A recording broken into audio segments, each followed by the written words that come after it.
good evening, good morning, good afternoon, wherever you may be. How does it feel to be a Black woman? I wouldn't trade it for the world. It's hard, but my God, today I love it here. So this interview, I thought it was cute. I saw some comments. Some people really, they wanted to get the tea. They wanted, Shelly and Chelandria to talk about certain people. Here's two things that I want to say about that. The first thing is they got this interview with Keke as soon as they left the villa. So Keke her people had already been circling them before they even left the villa. So as soon as they got out, this was their first interview. They had a bunch of other interviews, but this was like their first sit down, in-depth interview. You can see from the hair, as soon as Shelly got her hair done, she was at Keke Promise. The day they filmed the Marlon Wayans video, that was when they were with Keke Palmer. I wouldn't be surprised if they filmed that at the same studio where Keke Palmer, where her podcast is filmed. So we have to realize that everybody was still friends at this time. The Call Her Daddy interview had not dropped yet. So they had this happen after that. It might have been a completely different interview.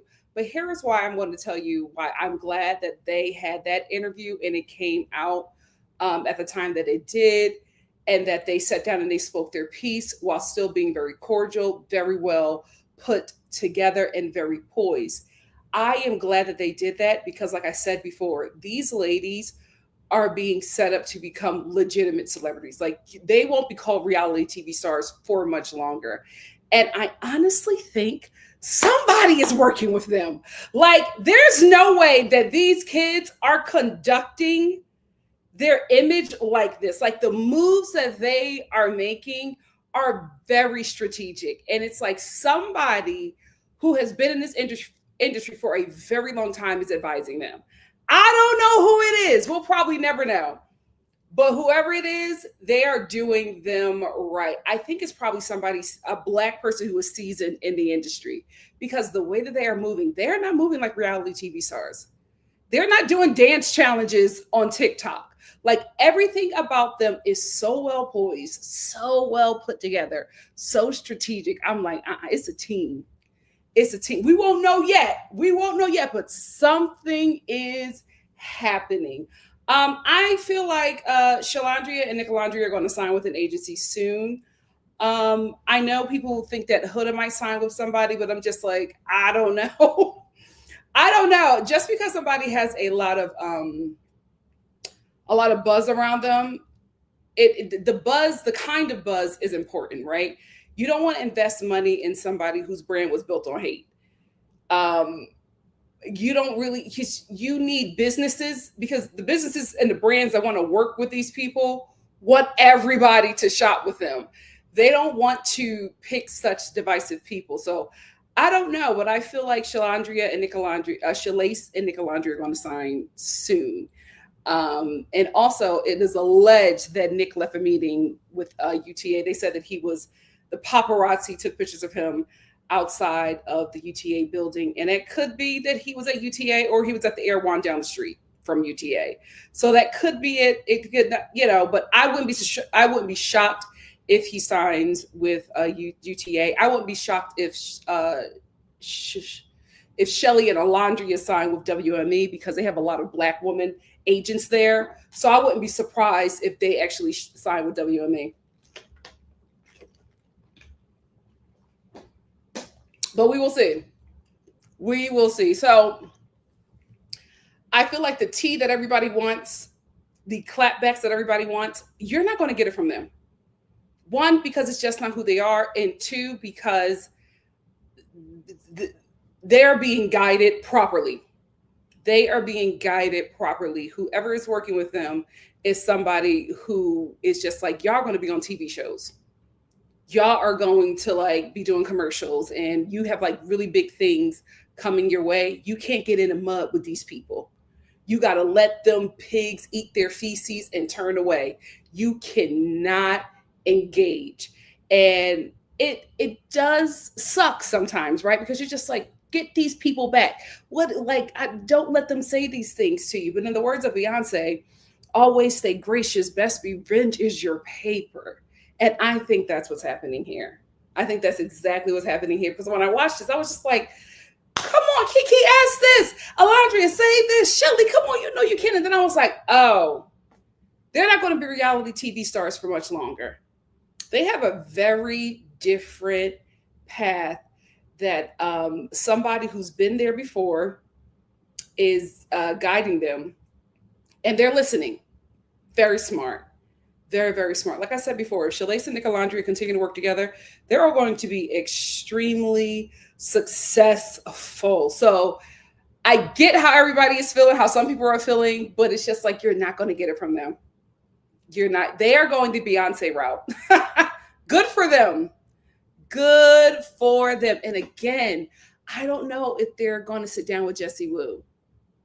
Because she said she posted on Threads that she has been trying to sit down and talk with them. And I'm not saying that they never will. I'm just saying that controversy from that bobbleheaded lady, whoever is working with them, agencies, PR, or whoever is working with them are probably saying not right now, but I don't think not ever.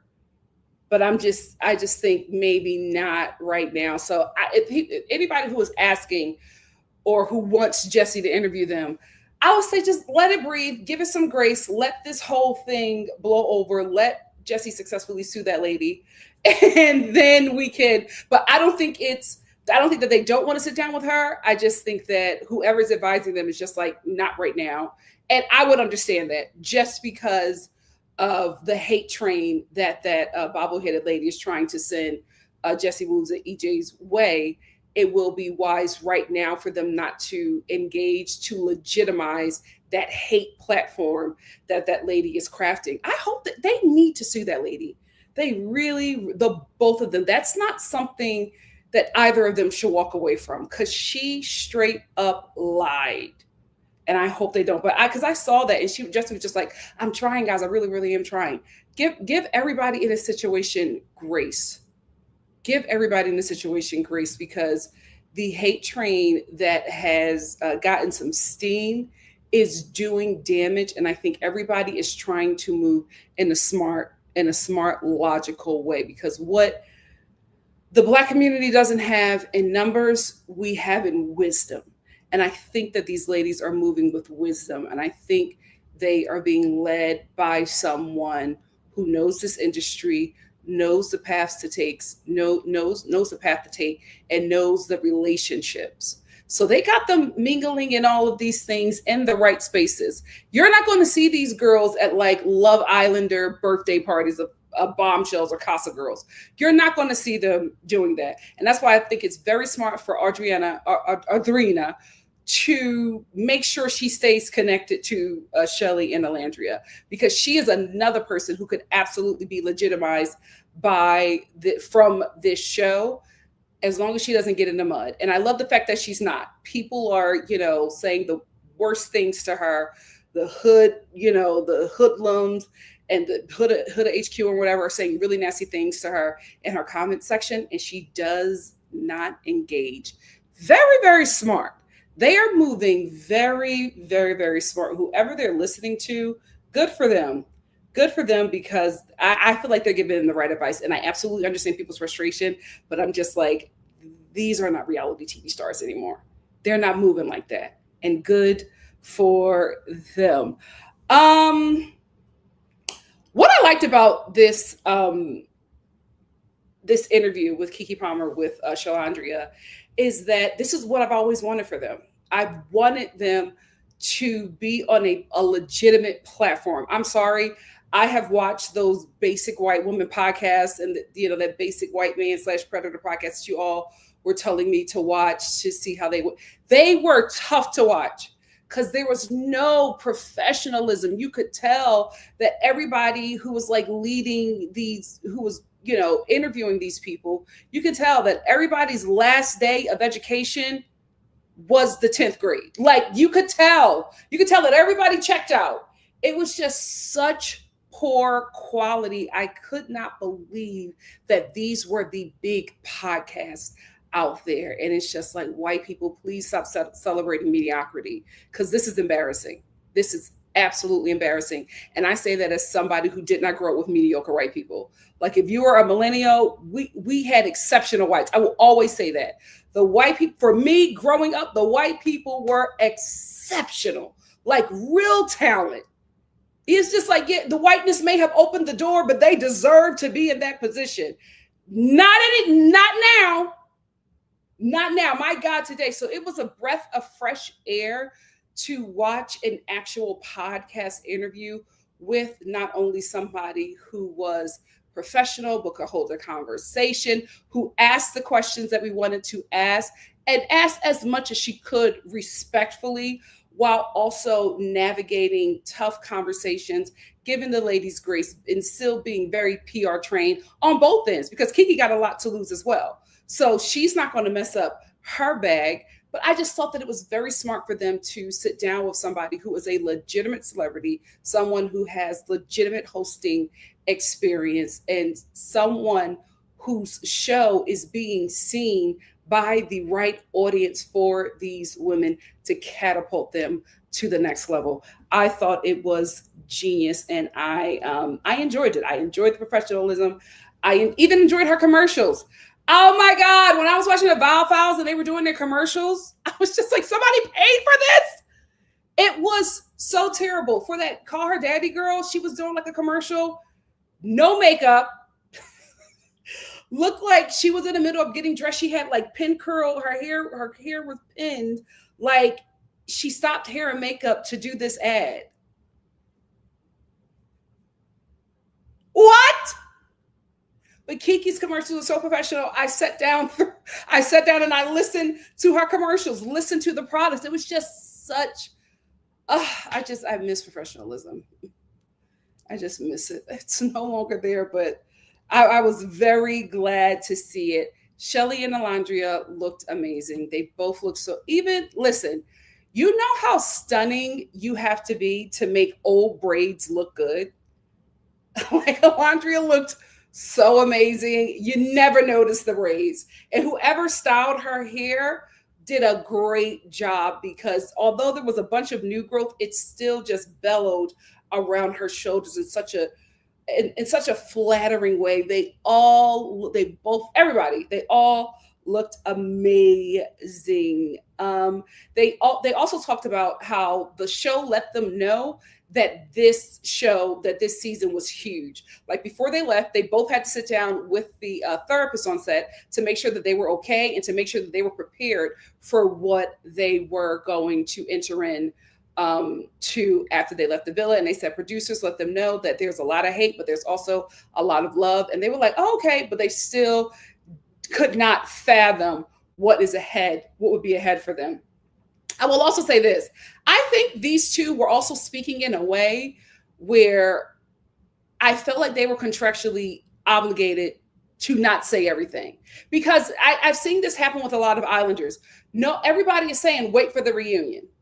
Oh no, and I don't think they're advertising for the reunion. I think they cannot say too much until the reunion, because the reunion is still a part of it's still another show. So it's a part of their contract. So I think a lot of them can't say much, or at least the people who know that they are coming back to the reunion. You could hear some things from like people who were there for one day, like Coco, like she's talking, but it's just like, I don't think she's coming to the reunion. So I feel like the people who are contractually obligated to the reunion are speaking very carefully about things that happen in the show. And if asked about it, they are always redirecting everyone to the reunion. So that's another thing. I don't think that they didn't want to say anything. I think that right now they can't say anything. And also, I feel like they are moving in a way where there might be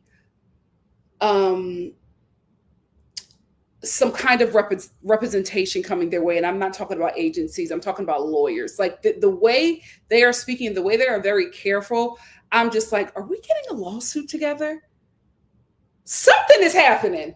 Something is happening. And I can't wait to see all the pieces put together, but I love the way they are moving. And this is why I'm so glad they sat down with a black woman, because right off the bat, Keke got into the racism that they experience in the villa, and not in the villa, but the racism that they experience outside. And Shelly was just like, I just can't believe that people just thought of us that way, because that was not our experience in the village. She was just like, she kept on saying, what are they seeing that we're not seeing? Like, what is making them say and think these things? And that's another reason why I feel like they might be lawyering up, because it was constantly mentioned that what we saw was not what happened in the villa. So it is completely and drastically evident that they were edited to be mean girls, or and no, we didn't see that either, but I'm just saying they were edited to look in a very poor light, and that is not what actually happened. It also broke my heart that they said that they knew that they had to be a certain way. Like, they knew they couldn't show emotion. They knew they had to be strong. They knew that they could not really say how they feel, or they would tone down their actual feelings because of how it would be perceived, not just to the villa, but to America. And it was extremely upsetting, because the way they spoke and everything that they endured, it was just like, this is what it's like being a Black woman, because everybody came to them for advice. Everybody came to them for encouragement. Everybody came to them for just mothering, right? Everybody needed them for whenever they were lacking in something, whenever they needed healing, whenever they needed advice, whenever they needed guidance spiritually. Everybody went to them. But the minute they spoke their piece, it was just like, it's like, oh no, you've gone too far. And they have to constantly apologize and stay poised and just really live and experience their lives in this villa and walk out to everything that they experience, outside of the villa, but also to be in the villa and have to be so well put together as if they are not human. Like, they can't have human emotions or they will be villainized for it. And everything that they're saying here was already proven by the Islanders, because everybody spoke very highly, especially the men spoke very highly of them. Jeremiah continues to say that the one person that he would have went with was Chelandria, and he says, oh, she was great, she was amazing, she's girlfriend material. Like, everybody speaks very highly of them. So again, it's very crazy, the things that we got to see. We never saw that Shelly was the one that cried all the time because she was so sensitive. We never saw Ace and Shelly pray. We never saw the prayer groups that the girls had every morning, led by Clark. We never saw the men coming to Chelandria for advice and just how to deal with everything that's happening in the villa. We never saw Taylor going to Shelly and saying, hey, how can I woo Chelandria? How can I make this relationship work? We never saw that. And I think it's up to the show to explain to us why not. Why did you choose to show us that and you didn't show the worst of Huda? Because all of the bombshells have said that she was horrible in the villa. Adriana said, oh, it's very it's mighty telling that they didn't show the temper tantrum that she had in the dressing room, how she was slamming everything. Even Shelly talked about in a... I couldn't type fast enough. Hello, Star family. You asked the question, you said, why don't the shows show that? I think that's what viewers should ask the shows. Why aren't you showing that? Viewers need to know how much power they have. And if you keep watching the show without standards, without what, because obviously it is entertainment, right? But you can speak on certain things. And being in this industry, and I'm going to say this and I'm going to be out, but being in this industry, a lot of people that are making the decisions about, because you're asking about something specific, you're saying Black woman. The people that are making them decisions sometimes they aren't the Black women. And these people want to see Black people viewed, or people of color viewed a certain way, and they don't take into consideration what you may be taking into consideration.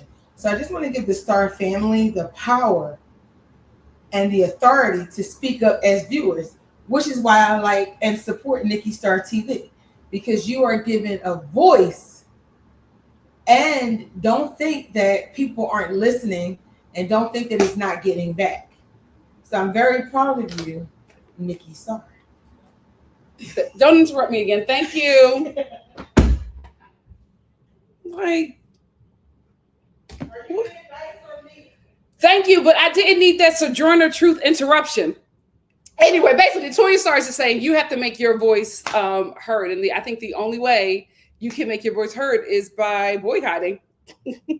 Boycotting. Black people do not tap into their power at all. They don't tap into their buying power, and we do not tap into our influence. And we need to really start tapping into that. Do you know that Black Americans alone damn near canceled TikTok? Do you remember when all the Black people who were creating all the dancing content, you remember when they stopped creating content? You saw how dead that was?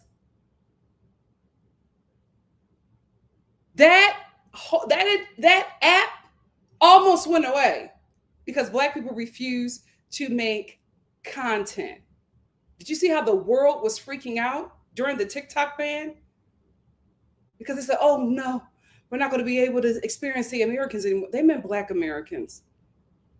But we don't tap into that power. So that is what Sojourner Truth was saying, that the viewers have power. And if you don't tap into that power that you hold as a viewing audience, then these are the things that you are going to get. If you don't demand that there is Black people on set and in production on these shows, then this is what you're going to get. Because of course, the white producers, white editors, white story producers, of course, they are going to edit the show in a way to show Black people the way they feel that they are or they have experienced them. Because a lot of these people who are doing these shows, a lot of them are trust fund kids, right? Who just had enough money to create something, and they were given this position, not because they're the most talented in the game, just because they had the money to do it. And a lot of these people only experience Black people within the lines of service work or sex work. So they don't really view or see or engage with Black people as humans. So these are the kind of things that you are going to see on certain shows when you are working with people who do not see a certain group of people as fully realized human beings. You got the power! Anyway, let's move on. I am not surprised that the show has been trying to get the both of them on the show for years. Both of them on the show for years. Chelandria said they reached out to her 3 times. And then she was just like, you know what? Since they on me, I'm going to do the show. Shelly as well. And I told you guys, when they first arrived, I knew. I said they are crafting this season around these girls because the show wanted them so badly. And Shelly is the reason why so many other people are on the show, because she knew everyone. And everybody was talking about, oh, she's scamming or whatever. And that's because, you know what, Shelly, you need to sue that bobbleheaded lady too. Because she was the one who started that rumor that you were scamming and you and Ace were scamming and trying to scam the show for $100K. Ace makes $100K a day. Have you seen how that kid is living? My God, he didn't need this show. They were probably chasing after him as well. And so it's so crazy how they were chasing after them just to abuse them. Sounds like a man.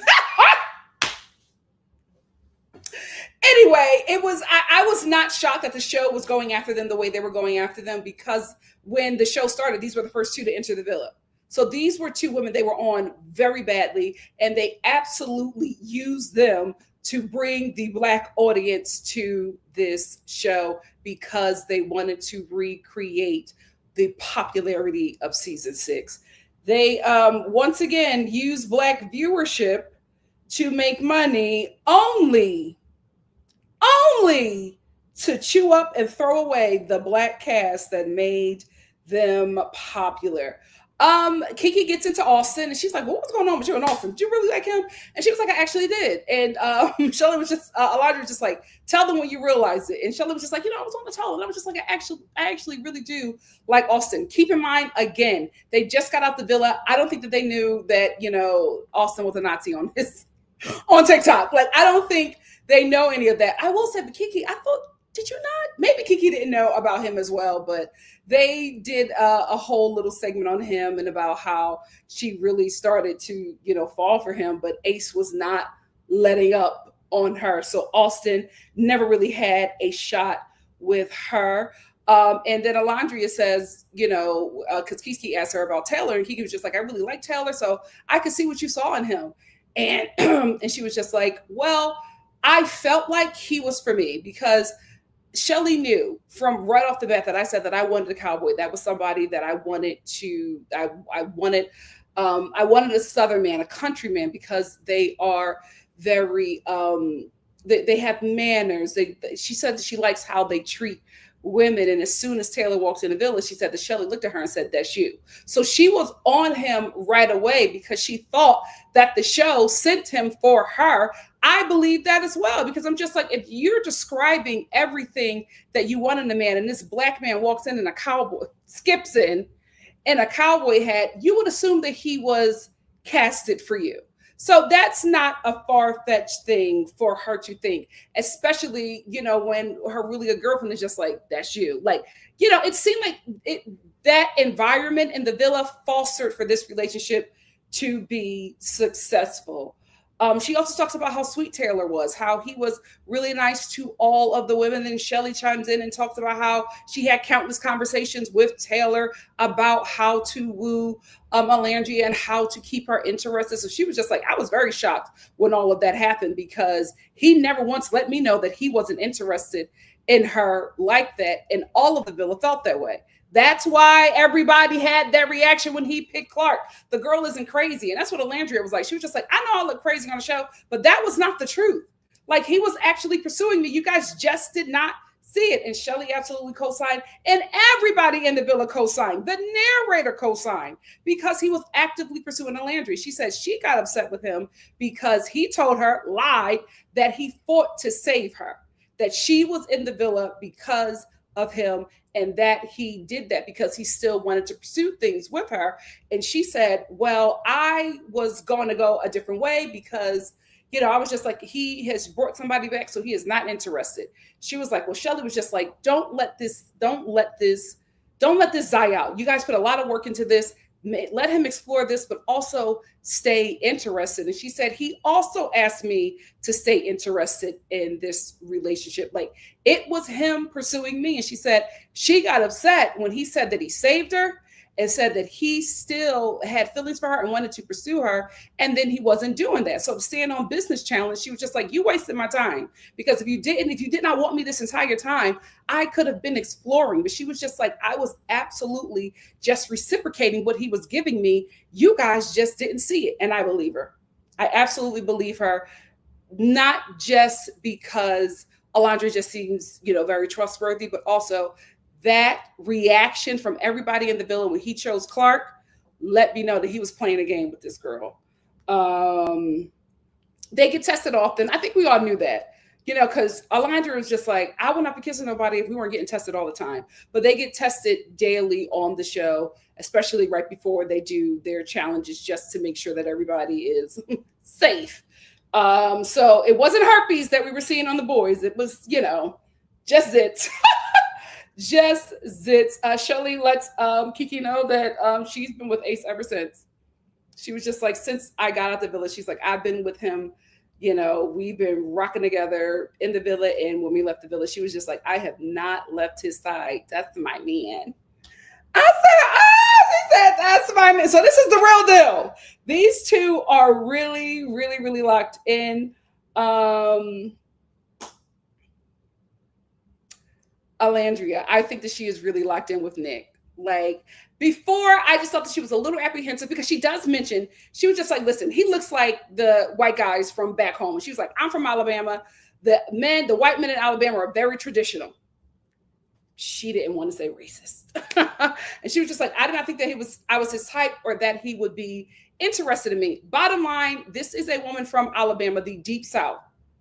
She was just like, I'm not trying to entertain no white guy. Like, absolutely not. That's not something that you do from where I'm from because of how racist it is. And she could not necessarily say that, but she always said traditional, right?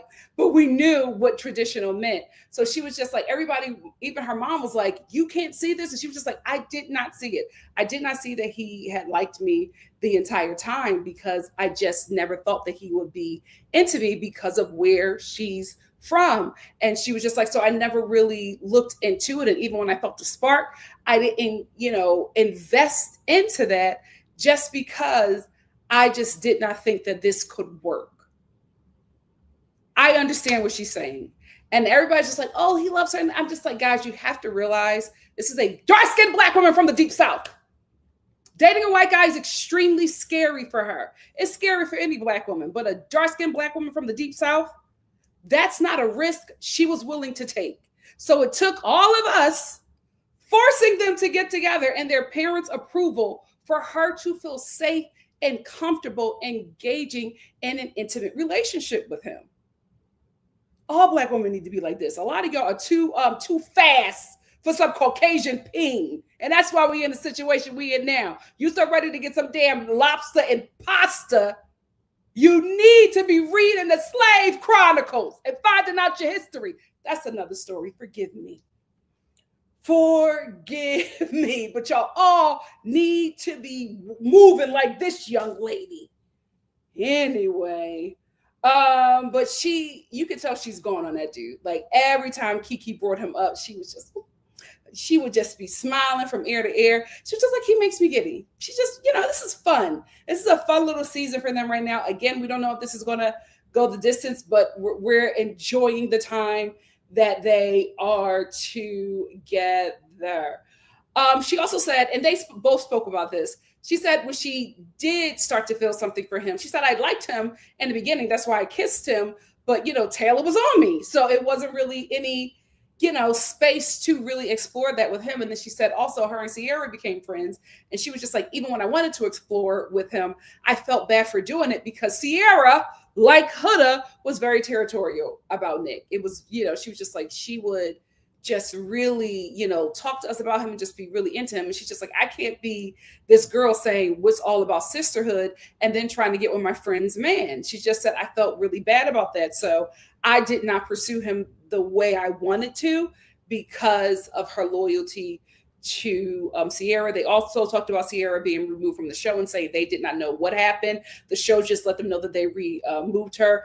They knew nothing until they got out of the villa. It was like one moment she was there and then the next minute she wasn't. She also said that her and Nick are moving at her own pace. She said she knows that everybody wants them to be further along than they think they are, but they're moving at a pace that feels normal and comfortable for them. And again, I think that Nick is respecting her boundaries because this is a very new space for her. So I think he understands that and he knows that, and his family being so encouraging is really helping her. And her mother also saying, this boy likes you, like, go ahead, you got it. But again, this is new territory for her, so she has to move at a healthy pace. We know that Nick wants to be all in with her, but there's still a fear there and an understandable fear. So I get it.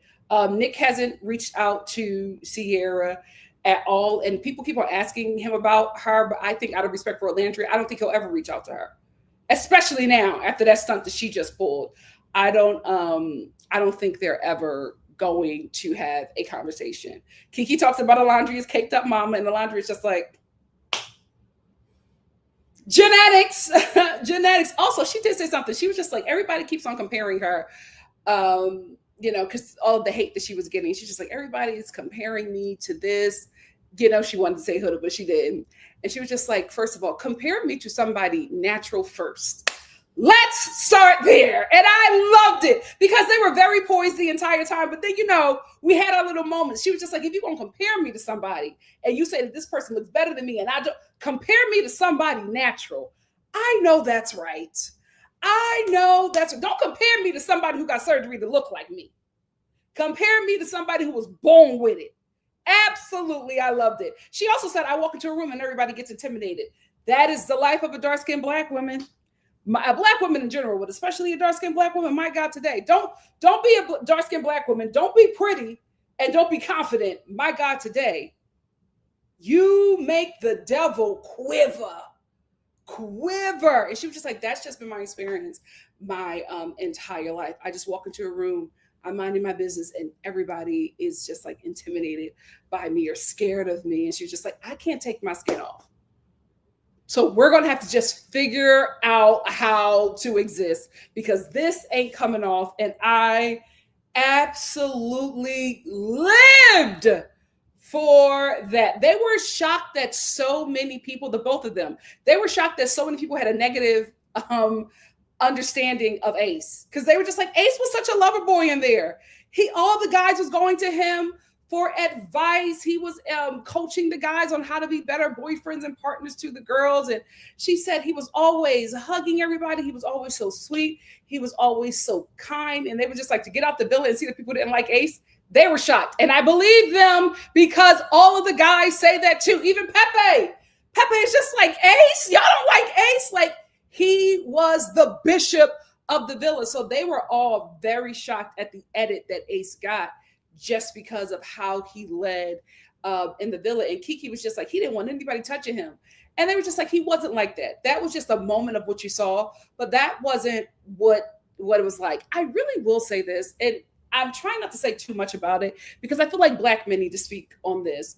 But watching it back and seeing how everything has happened, I realized that Ace's boundaries were never respected.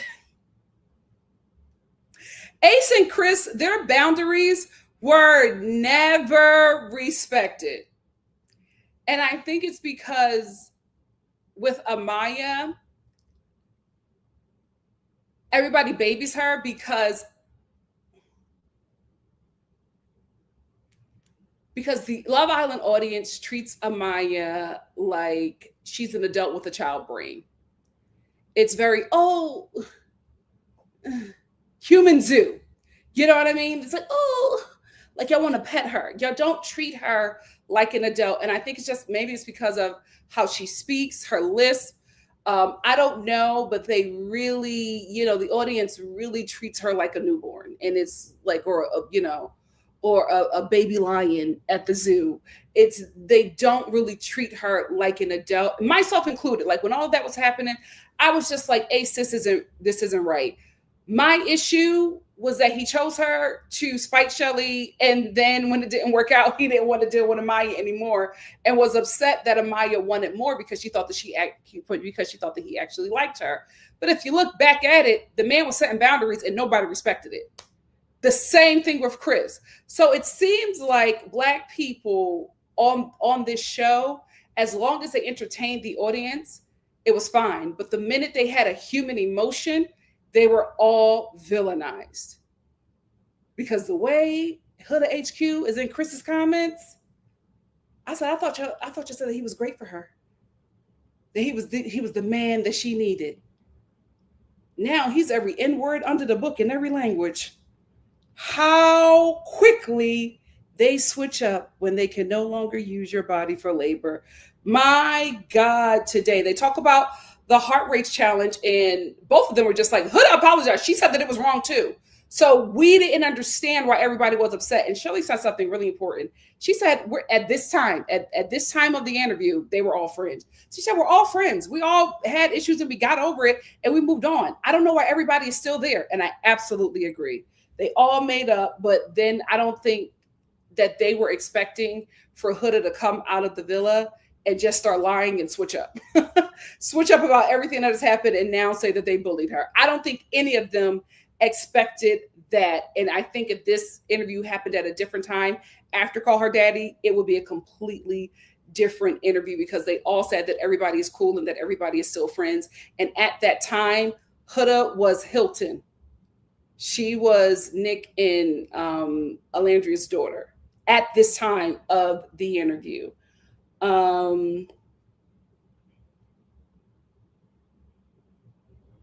The truth or tea thing was cute. It was a fun little challenge, but they didn't want to answer anything. And I think that they didn't want to answer anything again because of the show and they're contractually obligated, and also because I think they're working with somebody very seasoned.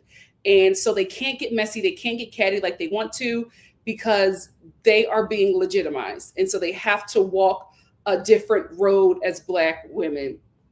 It's absolutely unfortunate, but I see why they are doing it and why they have to do it. But there was a question that Keke asked them, and they said, "Well, who do you think got a favorable edit that they should not have received a favorable edit?" And Shelly and Landria did not want to answer it. And here is why I think they didn't want to answer it, because the answer was obviously Huda, right?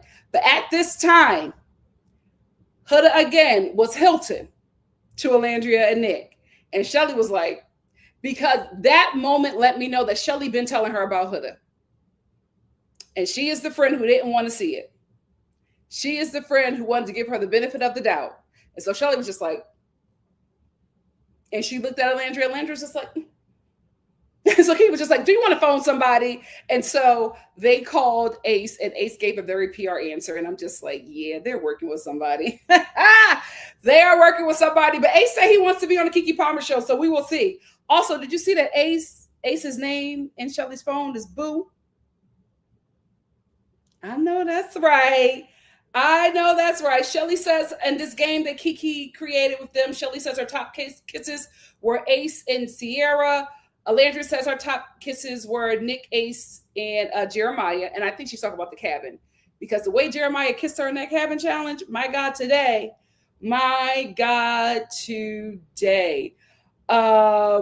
Shelly would have coupled up, if there was anybody she could couple up with at the end of the week, of the last week of the villa. Shelly says that she would have coupled up with Chris, and oh no, Shelly. I don't think Shelly said anybody. I think Shelly gave a shady look, and Alandria said that she would have coupled up with Chris.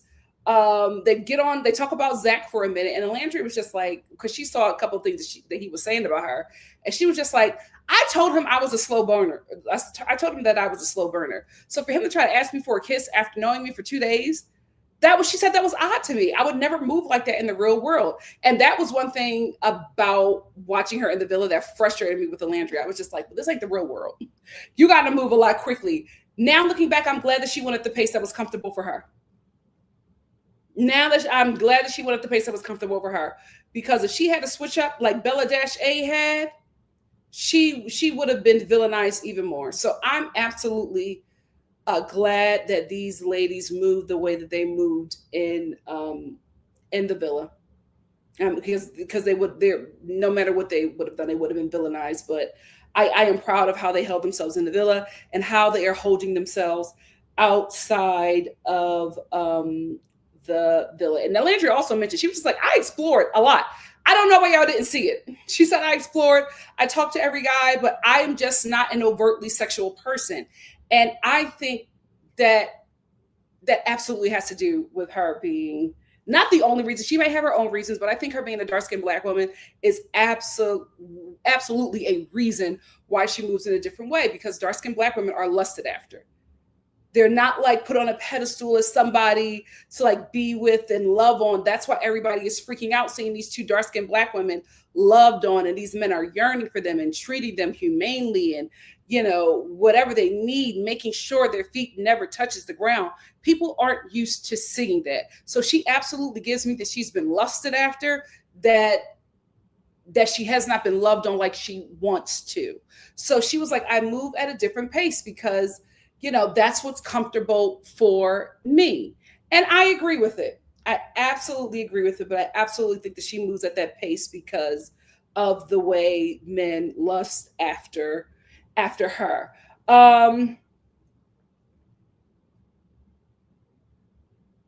They also said the stand on business challenge was a lot worse. Y'all didn't see everything, and that it was 6 hours. Everybody is saying that, even Adriana. Everybody said it was so long and it was much worse than what we've seen. And I think the much worse was all of Huda. But nobody was able to see that. For some reason, the show gave her a favorable edit. Here's the thing. I don't feel like the show gave Huda a favorable edit to favor her. I'm telling you, there's something that's going to happen. And the show is absolutely going to make her the scapegoat and blame her. And the tides is going to turn. The tides is going to turn. And that very audience that is terrorizing people for Huda is going to turn on her and terrorize her back. Everything that glitters is not gold.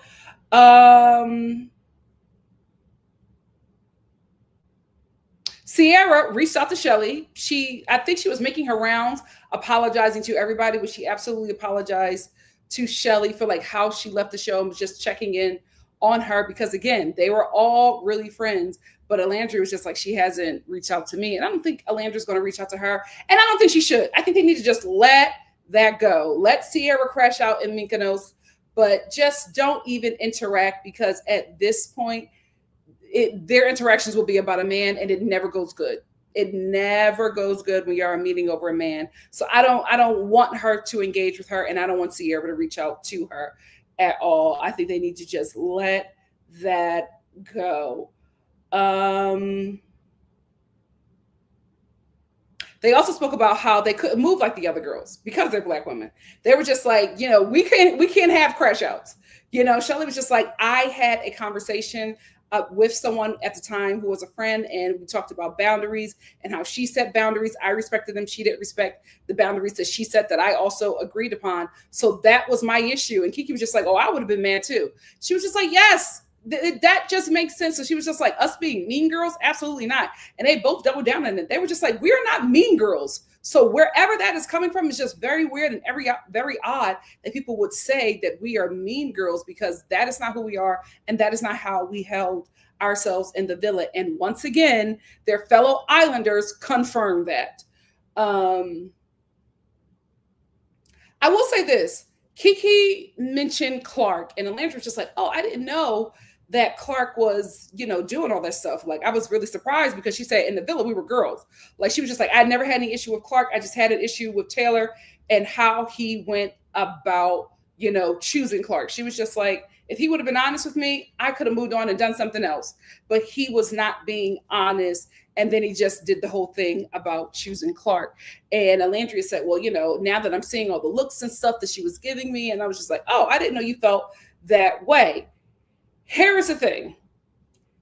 All the Islanders need to sit down and binge watch the show from day one. I think what's happening with the Islanders is the same thing that's happening with Gen Alpha that is watching the show. They're watching the show on TikTok. You cannot watch the show on TikTok. Go into your free Hulu account, your free Peacock account that the show gave you, and watch the show from top to bottom, especially before you get to that reunion. Because if you were edited horribly and you see that and you realize that, you also need to extend the same grace to Clark. It is very apparent that this show purposefully gave the Black people a horrible edit. And it has been debunked by every Islander that none of the Black people on this show was horrible except for Taylor. He's the only one, and he gets little to no heat. But I'm just like, if you were given a terrible edit, they absolutely did the same thing to Clark. They absolutely had her stank face and made it seem like she was looking at you, and she could have been looking at Vanna. Like, you don't, so that was my only thing. I was like, give her grace as well. Black woman to Black woman, give her grace as well. Because they're the same thing that they did to you, they did to her as well. Like, do not believe the edit. If we can't believe the edit when it comes to you, then we shouldn't believe the edit when it comes to Clark. Speaking of Clark, her and Taylor did a really cute Arby's commercial. And I think that it's crazy that they're the first people to get a commercial. I was like, Taylor and Clark? All right. Get the bag. Get the bag. I love that Shelly spoke about her queer identity. And she was just like, her parents are always very loving and very supportive. She was like, her mom said, you don't got to come out to me. You're my child. Like, you don't have to let me know that you're, dating girls. I'm okay. Her dad said the same thing. He was just like, I don't care. I love you, my child. Ace was the same way. She was just like, what she liked about him is that he doesn't fetish. He doesn't make her queer identity a fetish. like, wanting to know how she is with girls or anything like that. He's just like, he just wanted to make sure that I'm with him and I like him for him and it's just us. And as soon as he got that assurity, they were set. I love him for her. I love the men in their lives. I am a bit nervous that they met these men so young, but it could work. It could work. But I love these couples. I love these women. I love the support that they are having. And I would love to see both of their couplings grow as they continue to explore and navigate this newfound thing. And that's it. Those are all the thoughts that I have on this interview. I thought it was as good as it's going to get. I feel like the next person they probably need to sit down with is either Tamron Hall or, listen, Oprah is huge. She could be the one advising them.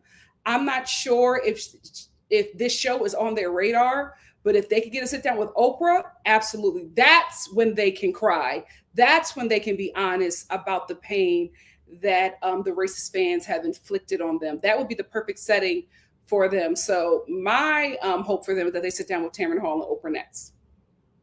But we will see. We will see. I thought it was a great interview. I'm proud of them. I think they are going to go far, and love and support them down. I support Black women's rights and wrongs. Black women can do no wrong in my eyes unless they're being colorist or male-centered or homophobic. We got to talk about that. That's another video. Anyway, that's all I wanted to say. What do you guys have to say? Let's get into it. Funny thing, guys, I was actually not going to go live today because for some reason I mistakenly bought Advil PM. And I had a headache this morning and I took some Advil. I thought it was like regular Advil. It was Advil PM. I knocked myself out completely. I didn't wake up until like 2 hours ago.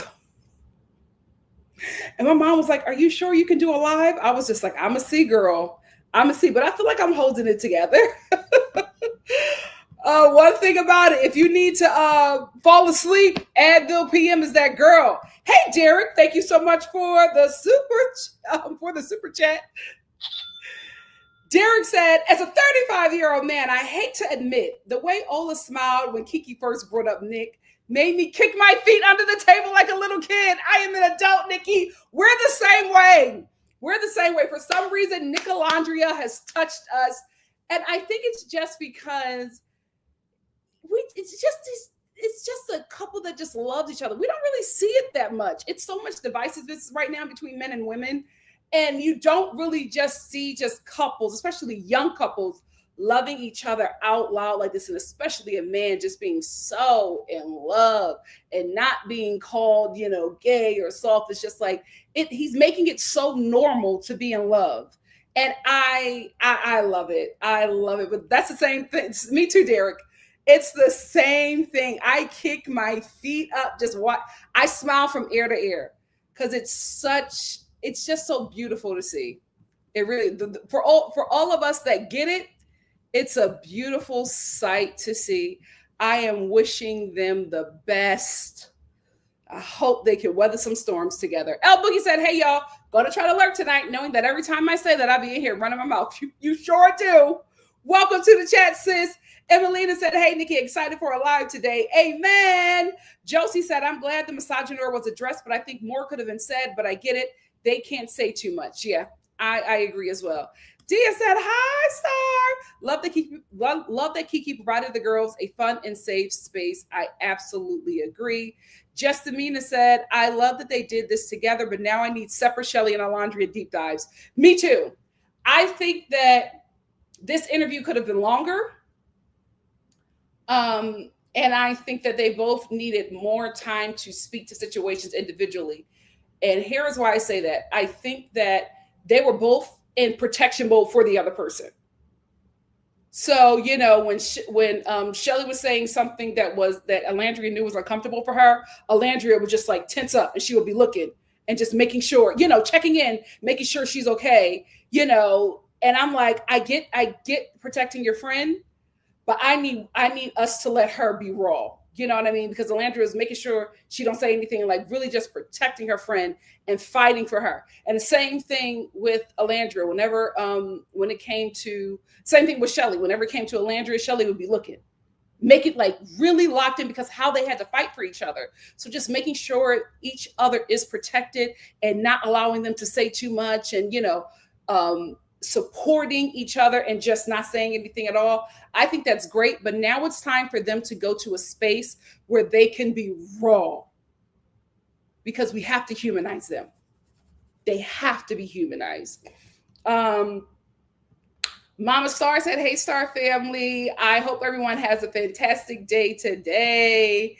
And Melina said, yes, I would love to see a one-on-one interview with Shelly and Alandria, but this interview was still really great. It was, because we found another love story, right, in Love Island. And the love story is Shelly and Alandria. Like, I love their friendship. It's a real thing. And it wasn't a friendship that was forged out of, fire and racism and hate. It was a friendship that was forged out of pure love.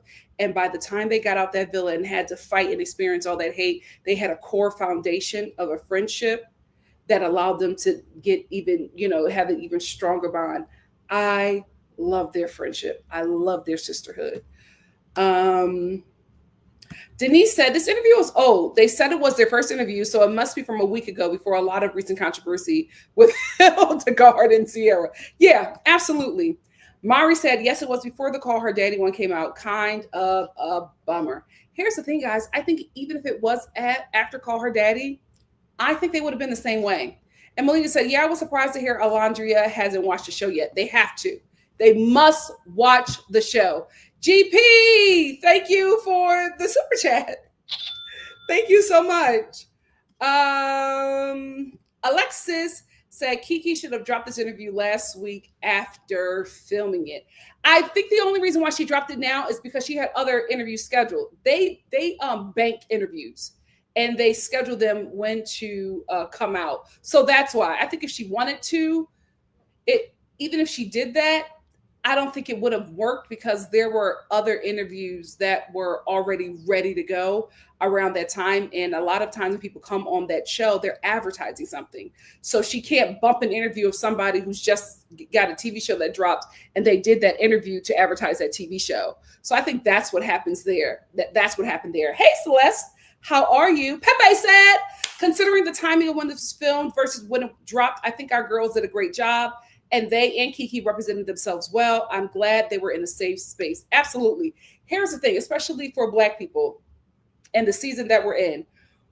We are going to, I don't know if people need to, but I feel like we are going to have to watch civil rights movies and figure out how to navigate through this season of fascism that we are in, because we have no idea how long it's going to last, right?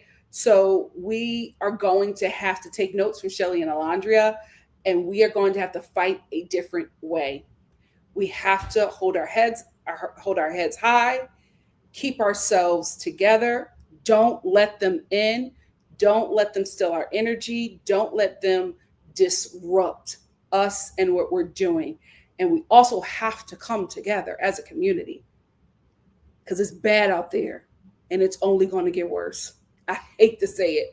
Hey, Simply Simone. Simply Simone said the people saying it was boring only tuned in for ammo to continue the chaos for the redacted code. Absolutely, because they expected Shelly and Alandria to go as low as she did, because the people who mimic Blackness mimic it from a place of mockery.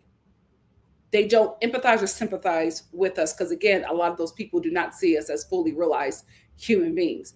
So as ratchet as Huda was, they were expecting the same from Shelly and Alandria, because that's what they expected of Black women. And to see these Black women be so graceful, so poised, so compassionate, shocked them, because that is not how they see Black people. Justin Mita said, no stress, E for empathy. I just realized you bring so much. Oh, hope you enjoyed. What happened? Let me know. I missed it. RMS said, yes, they have a brand to protect. I like the interview. Me too. They're moving a different way. They are moving A different way. Shelly and Alondria to the moon. Alondria and Shelly to the moon. Absolutely. Absolutely. Here's the thing. Hannah says Keke was over talking them way too often. I think that Keke was filling up space. And I think that she was filling up space because Shelly and Alandria weren't answering some things, right? Because if you look back and watch the interview, there was a lot of body language that they were giving, or they would look at each other and go and won't say anything. So Keke had to fill up that dead space of the things that they were not answering. So I think that's what was happening there. Alexa said, I think it's better it happened before Call Her Daddy. Our girls look very gracious in the face of that Call Her Daddy nonsense. Absolutely. She's an absolute liability. She is not well. She is not well. Any brand that puts their mark on her, it's a wrap. It's a wrap. That won't be selling. Who's drinking that? Who's drinking that? I think so. I wouldn't say a Byron Allen. I think they got like an Oprah. There's somebody navigating them through this process. I wouldn't be surprised if it's Cheryl Lee Ralph. I wouldn't be surprised. It's either Cheryl Lee Ralph or Gabrielle Union. One of them. One of them, because those are the two Black women in the industry who will always get behind younger Black women, and they will protect them at all costs. If it's not Cheryl Lee Ralph, it's Gabrielle Union. And if she's behind them, they're going to soar. And then the H said, hey, Nikki&Star fam, this was a cute and lighthearted interview. I'm fine with it, especially if they want brand deals and want to do other work later. I agree. He's absolutely the angel. He's the bishop of the villa. And they made him out to be the devil. OMG. Pepe said, our girls have been making smart moves inside and outside of the villa, and I love it. Yep. Ephraim said, I enjoyed the interview. I think they gave amazing answers and didn't get messy. Absolutely. They can't get messy. And I love that for them. Zippy Simone said Nick had a meeting with at the UTA office today. So the big three is definitely circling them. Good. Bianca Bent said they never said that they were besties in the villa with her either. No, but they were all close. You could tell. And at this time, they were still cool with her. She absolutely is. She absolutely is a liability. And the thing about it is, I'm not a fan of her, but I absolutely do not think that she needs to stay in LA. This is going to be such a bad place for her. She needs to go home. But if she stays out here,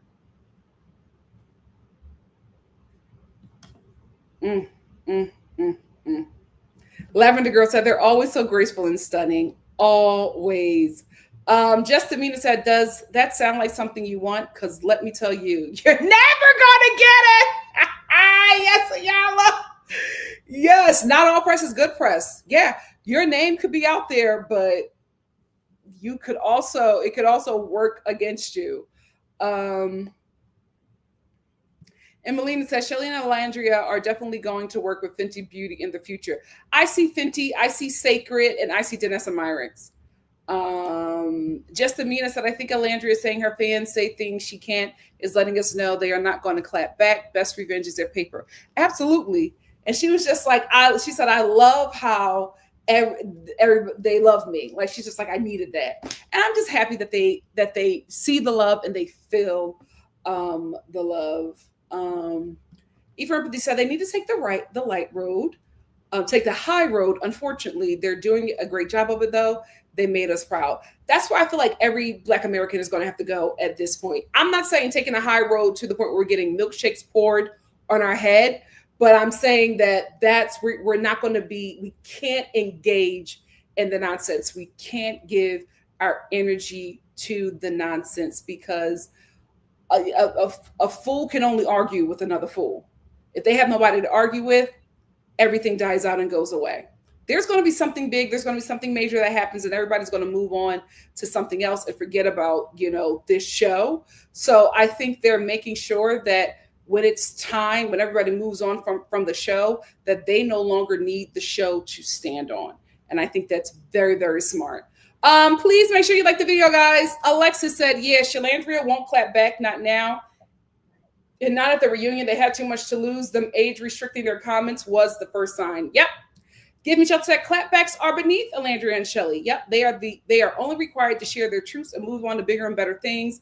My fantasy is for them to work on Garcelle's Lifetime movies. Oh, they're going to work.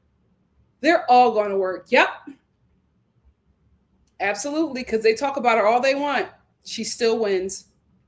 Josie said, unfortunately, I think that troll ruined Jesse's chances to interview those girls. I don't think she ruined it. I think right now her misinformation has put a bad light on her temporarily. That's why I'm just like, you have to take action, Jesse. You cannot just allow her to just be out there and crafting those lies to 500,000 followers. She got to sue that lady. There's no other way around it.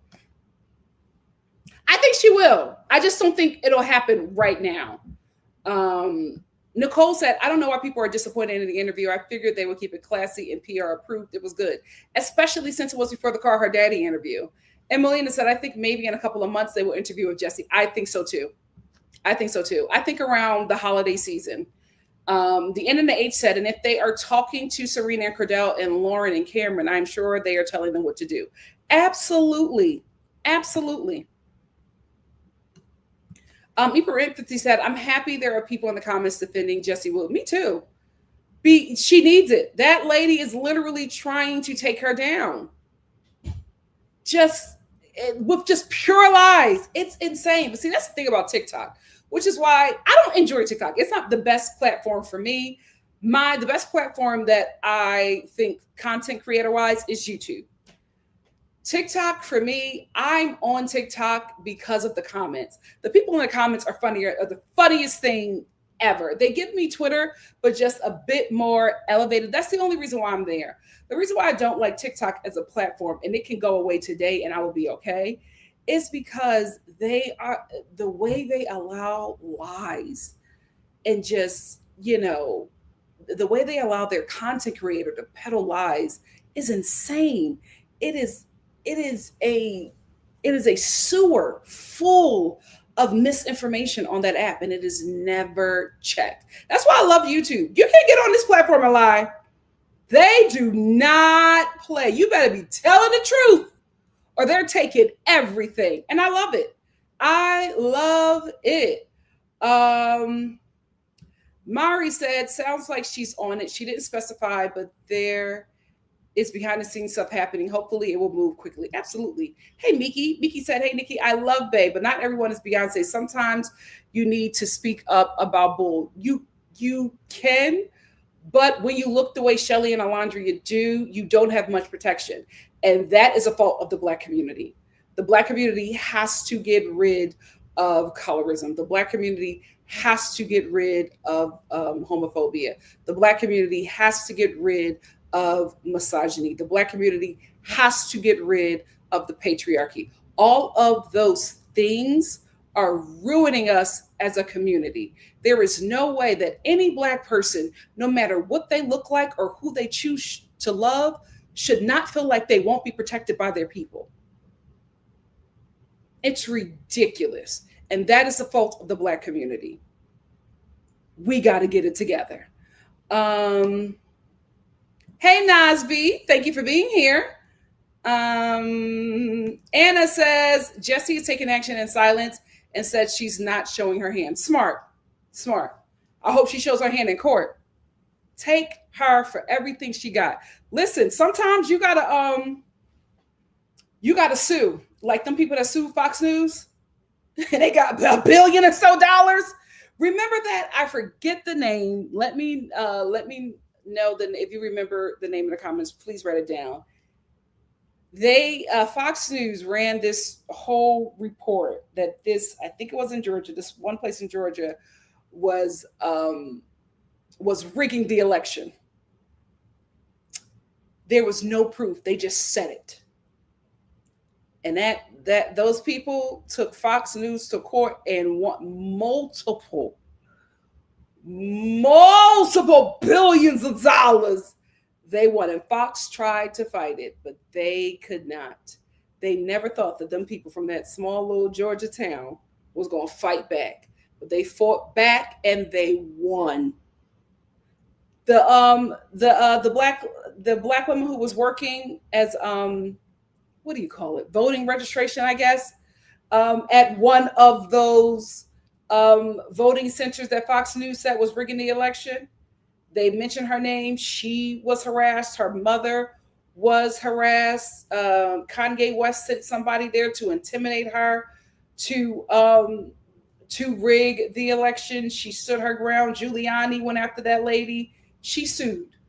She sued Giuliani and won, to the point where that man is bankrupt and she has all of his assets. She is sitting in a flat in Manhattan because Rudy Giuliani decided to lie on her. Y'all have got to, black people, you don't sue enough. Sue. Any minor inconvenience, sue. That's how a lot of people in America have built their wealth. Lawsuits. Lawsuits. Lavender Girl said, this season has really made garbage people show their behinds. Yeah, and we're just in the season of garbage people having huge platforms. It's dying out. Please believe me, it is dying out. That's why so many of these streamers are, trying to rebrand, because hate is not as profitable as it used to be. Cece said, Adrena is very smart, hooking up with the right group. Absolutely. She never switched up on them. Never. TA said, I think Chelandria and Shelly may just want to get through this reunion under the radar for a while, but making networking moves, of course. Yep. They're being guided by somebody. I feel like it's Gabrielle Union now. I think it's her. Me too, Derek. I am so happy for them. Pepe said, say, Nicolandria and Shelly are making me want to thaw out my little frozen heart. You know what? True. They're making me feel some things, and I'm like, I thought I was out of the game. But just maybe. I'm like, oh, this is cute. Are they all like this? Wavy Bubbly said, Nick posted a snap about needing to find a permanent home. Background music was Alicia Keys' Unthinkable. That boy is gone. The whole music vid is about a white man fitting. I remember when that video dropped and everybody was just like, Alicia Keys, what in the Jim Crow is going on? Oh, goodness. Dia said, Darina posting right after the interview, she will always be on Shelly's side. Love them down. Emelina said, Chelandria also age restricted her post, so the 12-year-olds will stop flooding her comments. Smart. KG said, hey, y'all, I had no clue what time we were starting, but I think I caught the live early. Let's get into it. Thank you for being here. Mari said, the only white person I saw who had good streams was Positively Uncensored. She was cracking me up. I think she did the Huda interview. Positively Uncensored. I don't know anything about that. I only hear about Val Files and Call Her Daddy. So I was gagged that they were so terrible. I was just like, absolutely not. No way. This is the $100 million podcast y'all told me about. Uncensored?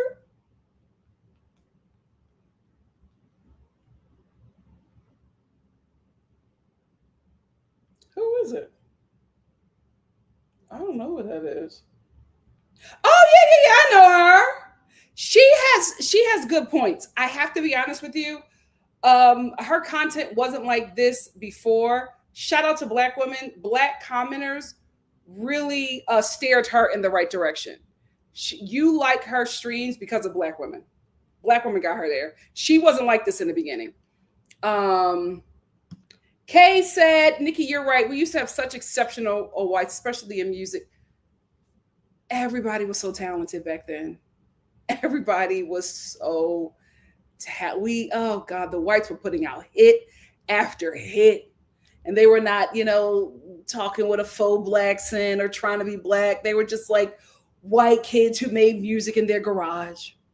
Now, that's the problem. We don't have exceptional whites anymore.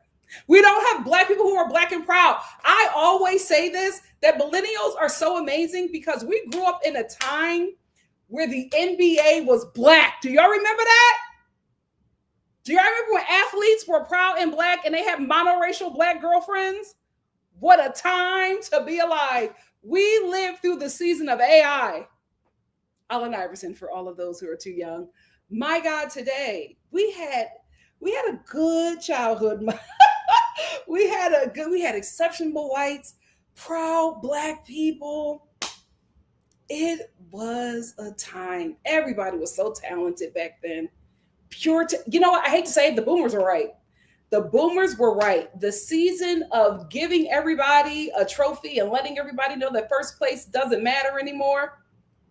It ruined the next generation. It absolutely did. The boomers were right about that one thing. Because of that, everything is mediocre. Everything is mediocre. You get rewarded by being the most untalented person in the room. The singers today, nobody can sing, nobody can dance, nobody can write, read, or play music. And you're a musician? You're getting Grammys? And you can't write, read, or play music? I hate this timeline. I hated it. They absolutely did. They said that's not who we are. And they were so lighthearted about it. And that's the thing. They cannot give their energy over to evil because that's why they're doing it. They want to harvest their energy. The NNH said, well, Keke is an actress. Those commercials are going to be good. Oh, absolutely. But it's not even about them, the way she delivered. It's just about how she showed up. Like she gave effort. Craig, MJ's mom said it was giving household names all the right connections. It absolutely was. Pepe said Drina is one of the few real ones. Under her post, I saw many Hispaniola support that made smiles as a Haitian girl with a Dominican best friend. Oh, I love. Are you from New York? Haitian with a Dominican best friend. Are you from New York, Pepe? That's one thing I loved about New York City. New York City is so diverse. Like my friend group when I lived in New York, you would never believe it. You would never believe it. My God, today, that place is so diverse. I love that weird diversity. Emmeline said the Call Her Daddy girl always gets on her podcast unprepared, unkept, rolled out of bed and put a mic to her mouth and gets $100 million. Oof. I see why white people are fighting to remain at the top. My God, today, if it was that easy, I would fight for it too. Hey, Solis said Keke's commercials 8 also make me want a pizza. She's good. She's good at what she does. Bridget, thank you for the super sticker. I appreciate you. TA said Ola and Shelly looked amazing. They were professional and classy as always. Always. KG says Chelandria are making all the right moves to set themselves up long term. Yes. A lot of these thirsty islanders want to pop off so bad they're stopping their own bags. Oh, well, we won't miss them. Absolutely. They're doing it the right way. The other islanders are feeding off of negativity, going on, shows being shady and nasty. And I'm just like, you are not watching what's happening socially. You are not watching because as we enter, right, into fascism here, and as it continues to take over in the U.S., this man is about to put us in some crazy wars. It's going to be a lot of bloodshed. It's going to be a lot of young people lost.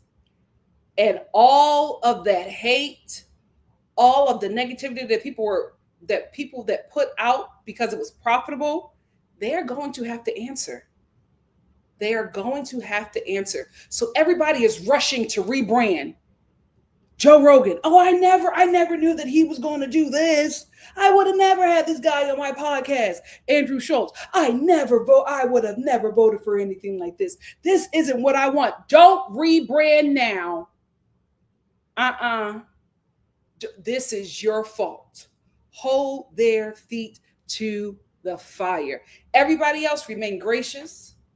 Don't get into the mud with them.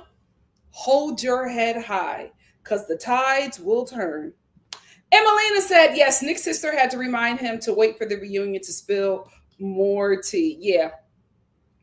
Hey, Art World. Art World said, hi, all. I enjoyed the interview. I'm glad the ladies were able to express their feelings unapologetically. Absolutely. Ed said it was over and over again. Okay, I wasn't the only one. I thought I was being targeted. Oh, the church's ad? Anna said Shelly's interview outfit has sold out without her even being tagged to the brand, and the Landry's lip combo sold out too. They definitely have the influence to do greater things. Absolutely. Black people have great influence. They just don't tap into it like they should. KG said, hopefully they are getting a lawsuit together. The show kept prodding Chelandria to come on, set them up to be central focused, and let them get steamrolled by Huda and her internet trolls. Gross. Oh, I hope so. I hope so. And that bag is going to be monumental. Josie said, wouldn't suing the show ruin their chances for pursuing their careers in Hollywood? Absolutely not. Just with that network, just with probably NBC Universal. But that would just be for a time. It wouldn't affect them with Netflix. It will absolutely make Netflix want them more. It wouldn't ruin them with Disney. It wouldn't ruin them with other networks. Because what is going to happen is if a lawsuit does form, it's going to be thrown on ITV. NBC Universal is going to be just like, absolutely, they just paid us to stream it. We didn't, that's their show. Oh, they're absolutely going to separate themselves. So if they just go after ITV, they should be fine with NBC Universal. But if they involve ITV and Peacock, it might burn them at NBC Universal, but that's just one of the big three. CIC Beauty TV, hey, said, yeah, way too many Church's ads. I'm like, this store about 40 minutes away, I can't even taste it. Listen, I don't mind a good Church's chicken ad. I don't think there's any Church's chicken in Cali. Out of everybody, they had the best chicken. Miss Lou said they kept asking for her only for her to decline. This is their third time asking her to come on the show. Yep. And they treat her like this. How dare they? Alexa said, and now Jeremiah and Chris claiming they would have pursued Chelandria. Yeah, the tides are turning. Zora said, to be honest, there should have been one or two producers who attend the reunion as cast members to answer why the show was cut the way it was cut. I hope they ask that, but we'll see. We will see.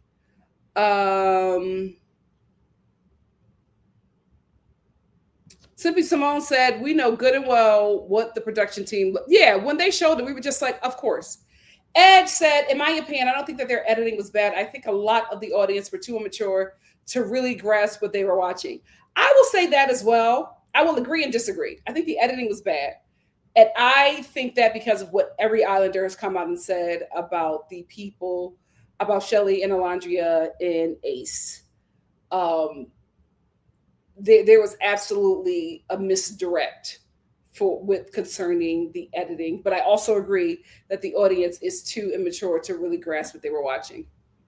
TA said, Love Island just used Black contestants for all the drama to rack up ratings and then sabotage their characters at the end and never want them to win the show. Absolutely. Pepe said, what pissed me off the most is the show recruited both Shelly and Ola to come on their show only to play them and open them up to vitriol while they gave that Elion Hilda a victim at it. Houseway. I'm telling you, something is up. Something is up. And I can't put it together. I got to see some more stuff, but something is up with the way she was edited and protected. It seems like a setup for a downfall, but we'll see. We will see. KG said, we're all proud of you and your platform, Nikki. Like the live and show love. Yes, thank you all so much. Emelina said, I'm getting rid of Peacock right after. That's what everybody is saying. And they'll see it, but I don't know if they are going to change. El Boogie said, one of my all-time favorite dances was the non-Black thottish when all the Black creators went dark. And that app almost died. Regina Bell, hey, says Shelly and Chelandria should sue Love Island for not protecting them like they protected Huda. Well, we'll see, child. We will see. Renee, thank you for the super chat. There you go. Renee said, hey, Nikki, Mama Star and Star Family, please hit the like button to match the chat. Thank you and be blessed. Thank you so much, Renee. The End of the Eight said, so that Steph lady just starting all sorts of rumors. Everyone sue her, please. Absolutely. Absolutely. These people think they can't be touched. Y'all got to start touching these people in their wallet. BY said, I refuse to download TikTok, full of BS. Anyone can say anything they want without any receipts. It's just lies. Lies. Give Me Shelter said, I fully believe the people who don't like Shelly and Ola would have been fine if they were one of those VH1 girls, because they would confirm their bias. VH1 girls, what that mean? Are we talking about the network? Are we talking about the network? Emelina said, yes, the producers probably went through Shelly's followers list and casted people off of that. I absolutely agree that's what happened. That's exactly what I think happened. Myra said there has to be an email or an address to write the show and give them a piece of your mind. There should be. There should be. Hey, Ken. Ken says Shalay ceased to sue Cookie too for them threats. For what? That's what I would say. Y'all don't sue enough. When I get my coin, I'm keeping a lawyer on retainer. I'm keeping a lawyer on retainer. So every time, they lying. Go get them, Bob. Go get them, Bob. Let's get some money. Oh, babe, I'm suing. I am suing. Absolutely. Absolutely. You can try to rig the game, but you can't, period. You can't fake influence. You can't fake influence. Hannah said they asked her twice, and the third time she accepted. Like Nick said, third time, the luck in my Chelandria delusion. Ain't that something? If she would have said yes anytime before that, she would have never met him. My God, today. Sophie Chatelot said, yes, they did want to bring a larger Black audience to view. Absolutely, because wherever Black people are, everybody else comes. Everybody else comes. We will never be able to have our own space because we have fun. We're joyous people. Everybody wants to be around us. Cassandra said, I saw Ace and Shelly praying before going to bed. Ace was actually on his knees and they were holding hands. Unfortunately, it was only in the background. They should have showcased that part. Well, if they showcased that part, it would have made them appear nicer than the edit that they wanted to give them. And that's unfortunate because there was a lot of praying going on in that villa. Cece said Ace shut that scamming rumor down when he popped out with the current season. Ace is very rich. This was like before the season even ended. I saw there was like some video circulating of his studio. I said, that's not your home. You got a studio. You got 2 properties in Los Angeles. There they go with their furniture. I said, oh, you're rich. Very rich.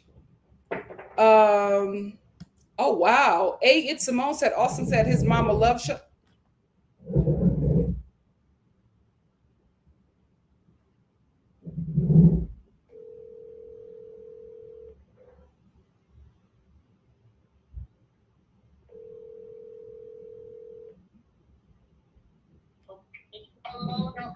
NikkiStar. Can you sit down? Why are you moving everything up there? I knew you were going to say it's me. It's not me. It's Mama Star. And I said, Mom, you know. Stop it. Why do y'all rearrange furniture every time I do a live?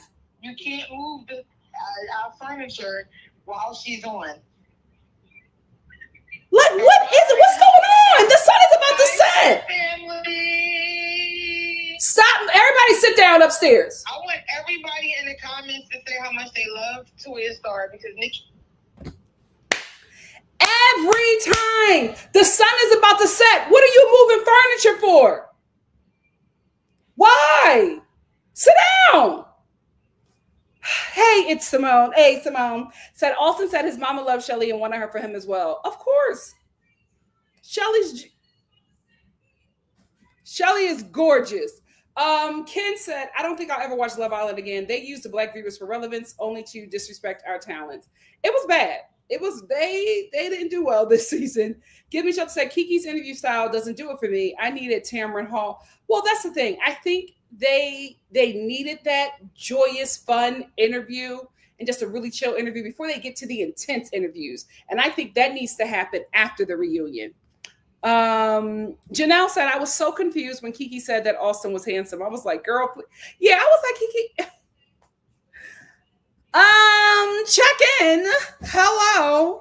Hannah Violet said, yep, she loves so much struggle love. She kept asking about Taylor. She said she liked him.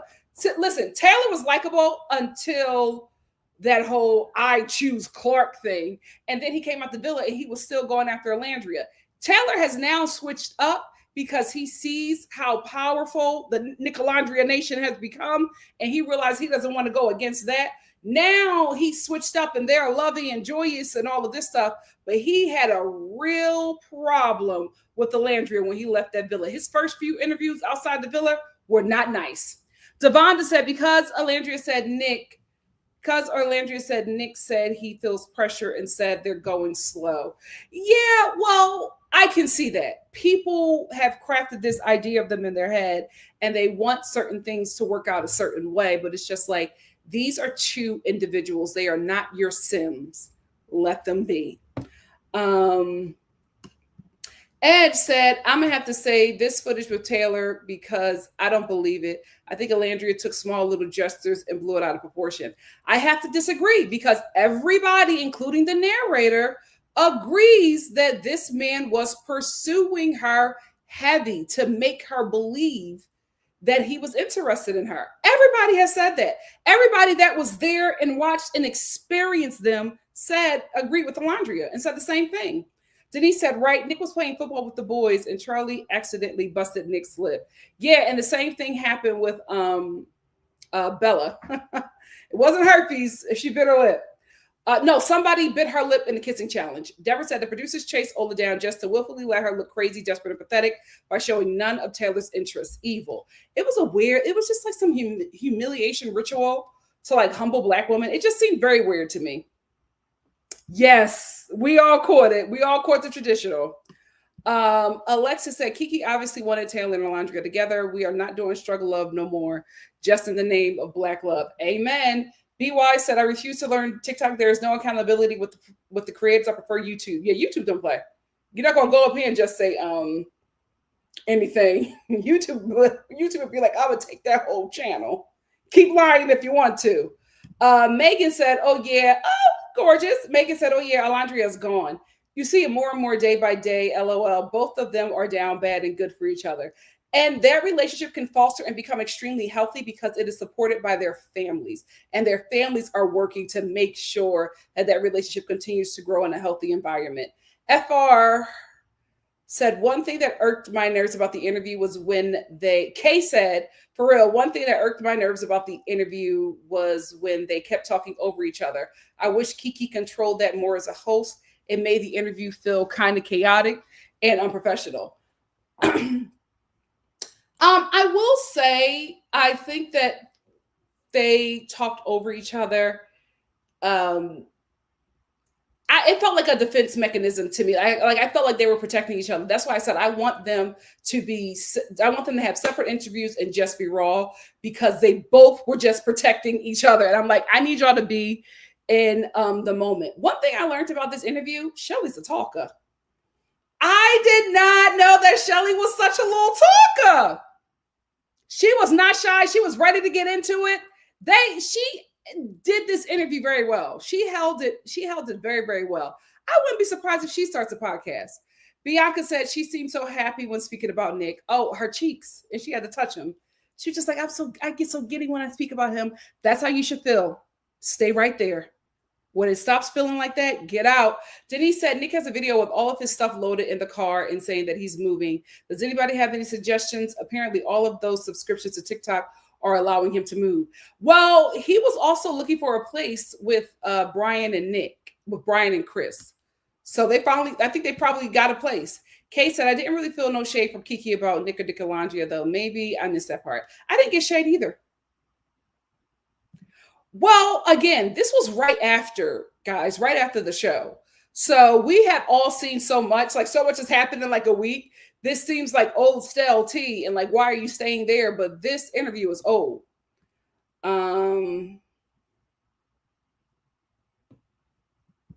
Yeah, next season, y'all tell me how it goes. I'm not putting myself through that again. Justamina said Keke ended the show saying she's rooting for Shalise and Chelandria. She didn't see it for Nick. I don't think that. I don't, but I could absolutely see her holding on to Taylor. Give Me Shelter said the way some non-black people are melting down because not only did two poised beautiful black women rock their world about desirability, but to see black men who date black women on TV sent them to the psych ward. Remember, guys, we talked about this. I told y'all with these reality TV shows, they are not casting black men that date black women. And that is why a lot of people who do not interact with black people have this narrative about black men. So when they see black men who date black women and who only date black women pursuing black women that they do not think should be pursued, they're crashing out because this is not the norm. They're not used to seeing that, which is why we need to see more of this, because this is the true identity of the black community. Hey, Audrey. Audrey said, I thought the interview was all right. Too surface level, and the girls didn't want to answer some questions. I wish they got into Hood more. Well, they can't. And again, at this time of the interview, they were all still friends. And I think even if this happened later, I don't think that they're going to get in the mud. If you guys want messy and catty, you're not going to get it from Shelly and Chelandria. And I think so many people are expecting them to act a certain way because of the way they see black women, and to see these two poised black women not getting in the paint, it's really shocking some people with how they perceive black women. But I just feel like they're not those girls. They are not those girls.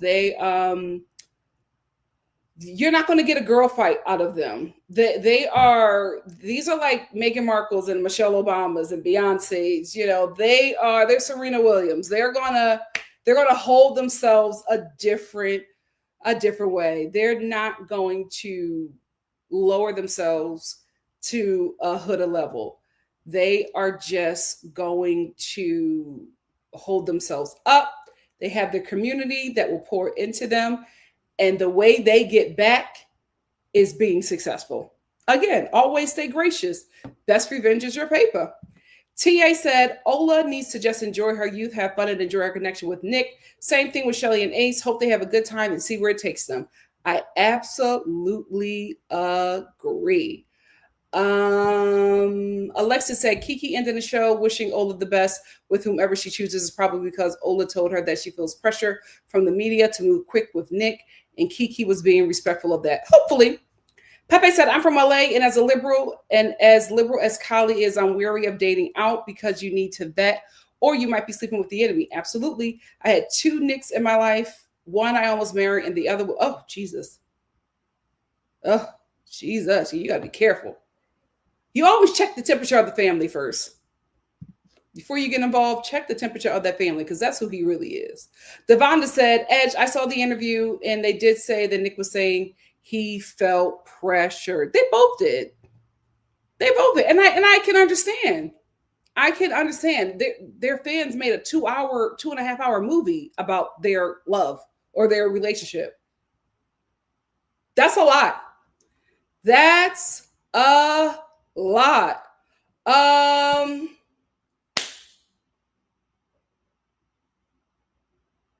You're not going to tell me that my skin is ugly and that my skin makes me less than when you are willing to get cancer to get darker. When you are willing to spray a product on your body that changes the way you bathe because you don't want to wash that dark skin off. When you got a logical mind, when you're smart, racism, colorism, that don't make sense, because it would be easier for me to believe that I am less than, that I am not attractive, that nobody wants me if everybody wasn't emulating me. I can't believe you now. I can't believe you can't tell me that I am not worthy when without me, you have no identity. Mm-mm. It don't make sense. It don't make sense. Same. Body is tea. Hey, it's Simone said Ola checks all of the boxes, and I love that for her. She's comfortable in the beautiful melanated skin that she is in. Absolutely. RMS said Jeremiah and Jalen said Ace was popular guy, and they didn't think he was the ringleader. Yep. Yeah, he is absolutely the bishop of that villa. Absolutely. Yeah, they cut all of his sweet moments, cut all of him praying, just edited him to be the bad guy. Alexis, that production played all the Black Islanders in that show. They absolutely did. It was so weird to me because at one point, UK viewers were bigging up Love Island USA, and they were just like, this is the best Love Island to ever come out of this show. They stopped watching Love Island UK and just started watching Love Island USA, and then out of nowhere, Love Island USA got mad racist. And I was just like, I feel like ITV had to do something. I feel like they said, absolutely not. America is not going to surpass us. We have to make this show just as toxic as our UK show. Because as soon as Love Island USA started to get love from the UK audience, all of a sudden it got so dark. I think ITV did this intentionally. MJ Mom said those producers were having a good old time. What is the issue? We will never know. Hannah said, which is why I don't get why people went so hard for Amaya. It's like they make her this child. I agree. Denise said, Nick unfollowed Sierra. One thing I love about Nick, as flirty as he can be, every picture at Hannah's birthday party was Nick partying by himself. Bella was hovering, but Nick's back was turned. Because he got some heat for her, but he's holding it for the reunion. She was trying so hard. They all are. They're all grasping for straws. KG said, this interview just confirmed that what we saw was not nearly what they experienced at all. They both kept on saying that. Like, what are y'all seeing? Because that didn't happen. Just makes me excited for our faves to thrive outside the villa. They don't need the show. The show needs them. I agree. Know your worth. Emelina said, you would think Amaya is 5 the way the fans treated her. Yep, only to dump her as soon as she won. Where are the Amaya Papaya stands? The one that said, oh, Amaya Papaya. Where y'all at now? Where are y'all at? Eva Empathy said, I really hated that for... Hello? What the... Eva Empathy said, I really hate that for Amaya. Nobody really takes her seriously or gives her much agency. Absolutely. Zora said, which is wild because her job requires her to be intelligent, have fantastic bedside manner, and be highly competent. The way this show represented Ace was wild. Yes. And here's the thing. I think Americans have to clock in and just be honest with why she was treated like such a child. She was treated like that because of her accent. She was treated like that because of her accent. It's the same thing that Americans do with Southern people. How the Southern accent is associated with dumbness and slowness and all dumbfounded characters in the media all have a Southern drawl, and that's what you do. And then you have this lady who speaks in a very thick accent. It's just like, oh, that's a grown woman. That is a grown woman. But it's just like, it's the way we treat and perceive people, especially in the media, who look a certain way, speak a certain way. It's America just got to be honest. And Simone said Amaya is definitely treated with kid gloves, especially because of her journey and accent. Yep. And they only treated her that way to spite the Black woman, because now that Amaya has won and the show is over, you can't find this same audience that voted so hard for her to get that 100K because they think she deserved it. She also deserves brand deals. So stick with her. Stick with her. She absolutely is getting a Cardi B treatment. And the fact that people are always so gagged that Cardi B is a genius. Why do you think she's not smart? Because of her accent. That's all it is. That's all it is, because the way America perceives certain accents. Hannah said, Amaya plays a ditzy stereotype because she knew she'd be infantilized. I don't think so. I think she's just Dominican. I think she's just Dominican. Edge said, I watched it too, and I had to replay that part over and over again to make sure I didn't mishear her. Give Me Shelter said, I don't like Amaya. I'm not sorry. I just never got her appeal. She was too much like Huda for me. She didn't accept boundaries for Black men and made them the villain. Child. Deborah said, they treat her like she's... I didn't want to say that. And they are diagnosing her with zero credentials. Absolutely. Cece said, Amaya thinks people are laughing with her when they're really laughing at her. I hope she knows that, though. I hope she knows that. KG said, the infantilization is the only reason Amaya avoided the Mean Girl title. Every other woman of color on the show got whacked with that label. Yep. Art World said, Amaya was acting immaturely, in my opinion. She doesn't allow you to speak unless you are coddling her. Yeah, when she got on Shelly, I was just like, hold on, Amaya. Now calm down. But again, another thing you don't see is that everybody made up. Like, and when everybody left the villa, they were all really close. It's the fan bases that are creating these divides. Hannah said, when Amaya was cussing at Ace, that is who she really was. Or I just think she was just emotional because she got played by Ace. KG said, the fact that Huda even reached out all friendly before she did that horrible daddy interview, her manipulation tactics are wild. Well, here's the thing. She's just a terrible person that was able to amass a huge fan base because those people are terrible. That's all this is. She's Trump in a bodycon dress. Cece said they should have seen Huda's backstabbing coming because she said she had no friends, and that's a red flag for me personally. Oh, absolutely. Absolutely. As soon as a woman says she doesn't have any girlfriends, oh, she's the problem. Ain't no way. Ain't no way. The way it's so easy to make girlfriends, women are so loving and accepting. You mean to tell me you don't have one girlfriend? Okay.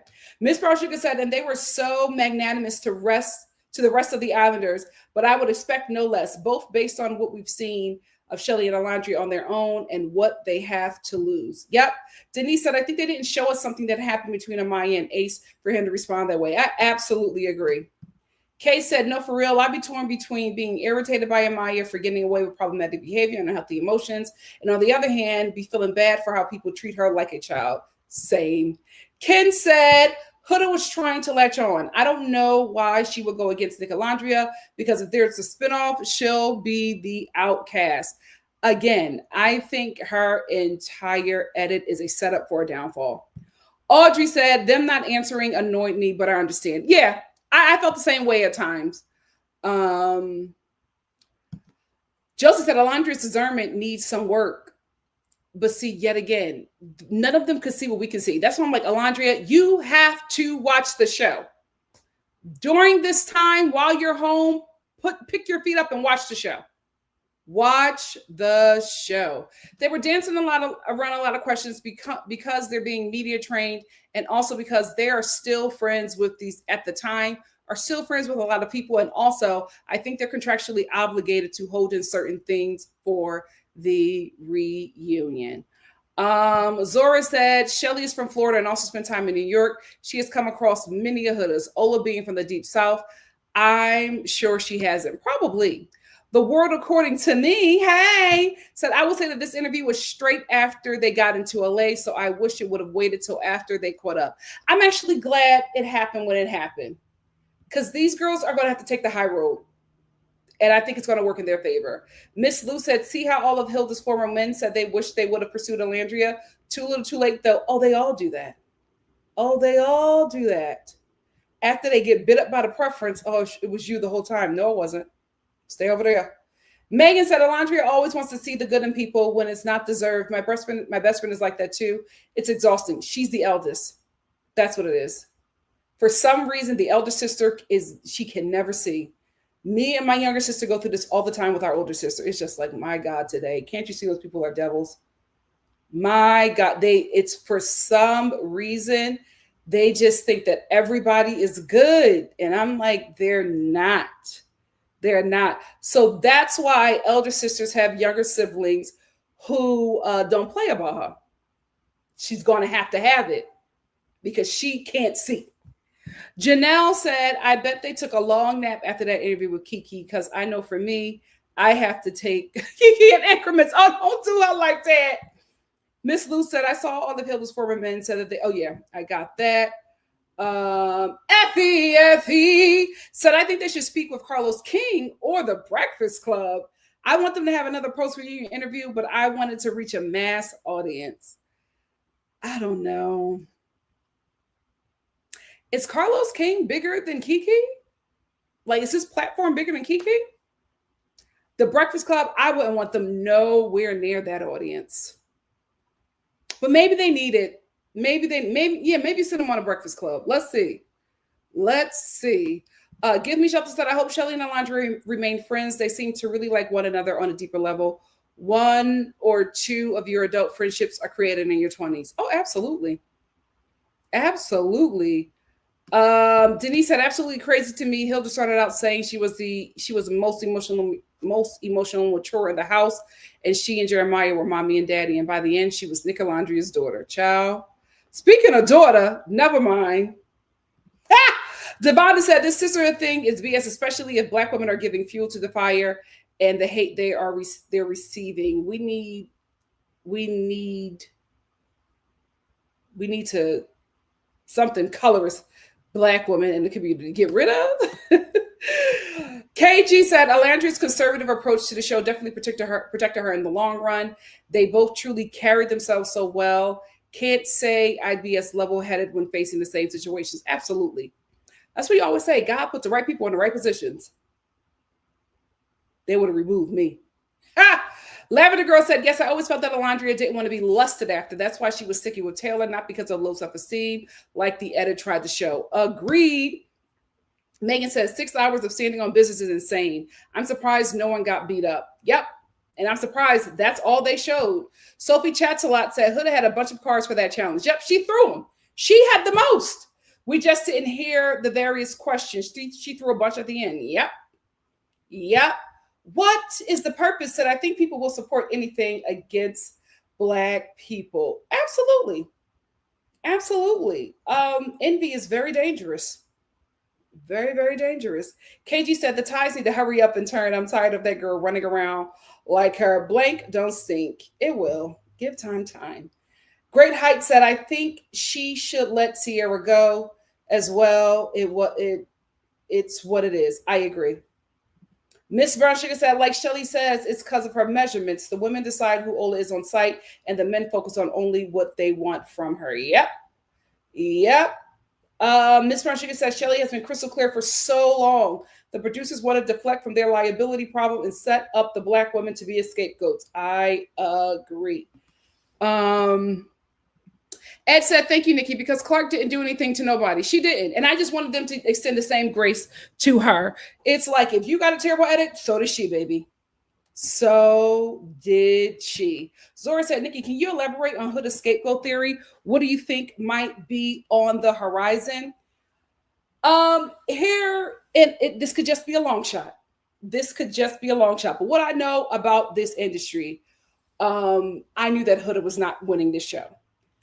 No matter how the votes were rigged, I knew that she was not winning because of what I know about this industry. And I just do not see this show or this industry making this woman a star. If anything, I think she is, with her terrible behavior, if anything, I think she is going to become the poster child for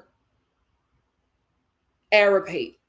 And I think it's going to be I think she's going to be that.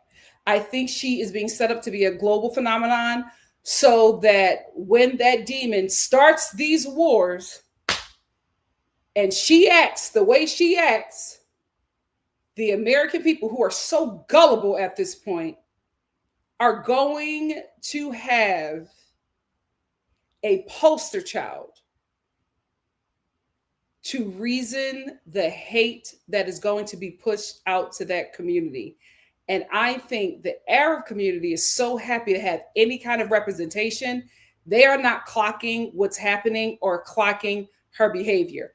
My people who have been here long enough, whenever the wrong one of us gets attention, we go, oh my God, oh Lord, here we go, because we know that that person is going to be used as an example for this is why you can't give black people power, or it always happens. So we're always watching very closely and making sure to separate ourselves from problematic black people, because they are always used as an excuse for why we receive the certain treatment that we received. And that's a lot of respectability politics as well, but it's also knowing the land that you are on and how it operates, and especially the media. I'm just saying, with this unhinged woman having such a strong fan base, and a fan base of non-Black women who hate Black men and abuse their Black partners, having somebody who represents them in such a wildly unchecked way, with her being the way she is, she's going to do awful things, extremely awful things. And when she is able to serve her purpose to the media for why certain things are happening, it's going to be ugly. And that's why I'm like, to the Arab community, don't put her on a pedestal, because it is a setup for a downfall. And I'm just saying, from what I know about this industry, I just do not, I know the edit was, favorable. I just don't, what I'm seeing, I just don't believe that this is, that what we're seeing is actually what's happening. Because the girl is going to mess up. She's already messed up she already has been known to be a liar from that Call Her Daddy interview. And the more she stays out here, the more she engages with the people out here, it's going to be bad for her. And she is going to be somebody that a lot of people who do not like Arab people, do not like Muslim people, use as a way to say, see, this is why. And I think the media is going to eat it up. But it's a long shot. Who knows? But that's the way this is happening. I'm like, I wouldn't trust it. I would not trust that the same communities that villainized you all of a sudden switched up so quickly and want to support you. Stay woke. Blended Dream said, I saw where Tarte took influencers to Greece. Do you think she is a part of that influencer group? If so, I'm not surprised that company is always, if anything, if any brand would support Sierra, it would be Tarte. It would be Tarte. Josie said, these kids don't care to watch the entire show. They're just jumping on the bandwagon. Absolutely. They have no guidance. And that is by design. The parents are overworked and underpaid and tired. They don't have no time to raise them kids. So who raises them? The internet. Sophie says, yes, it took me a minute to get it, but I like Ace now. Same. Nicole said, true. I think the stuff with Clark is blown out of proportion and edited to look worse than it was. Absolutely. Toya Star says, shout out to producer Lauren Hampton, who produced Keke Palmer's podcast that you all are talking about today. You'll meet Lauren soon on NikkiStar TV. Amen. Justamina said, they mentioned that they haven't watched the show and want to. Need everyone on the cast to do that before the reunion. I hope so. Lavender Girl said, I love when Chelandria said she felt like the audience isn't going to like this. They don't play about me. And then she even said, and I was right, America don't play about me. So I love that she feels the love and feels protected. Nina will be good. What is she doing? I haven't seen her. I haven't even seen her on social media.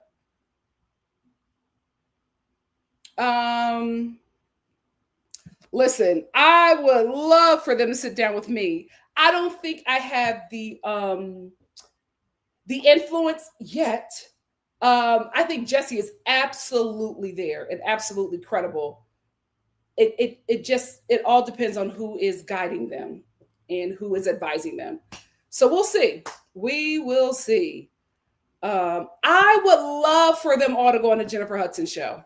I would love it, because here's the thing: as soon as they get legitimate celebrities behind them, all of a sudden everybody going to switch up. Because keep in mind, influencers and reality TV stars, yes, are getting certain platforms and getting certain buzz.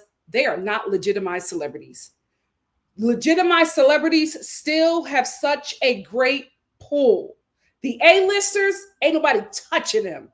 So as soon as they get in that protected space, everybody gonna switch up.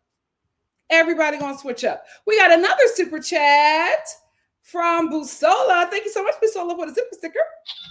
Obviously me, thank you for the super chat. Obviously me said, somebody on Thread said that Keke was low-key shading Nick as Ola's partner. Meanwhile, Black Love ain't even working out for her. Oh, I didn't see it as a slight. I didn't think that she was being shady as well. I think that she was speaking on to what she has seen, because I also don't think that Keke has watched every episode. You know, that woman's busy. That I don't think she has time to sit down and watch 37 episodes. I didn't see anything that she said as being shade. I didn't take it that way.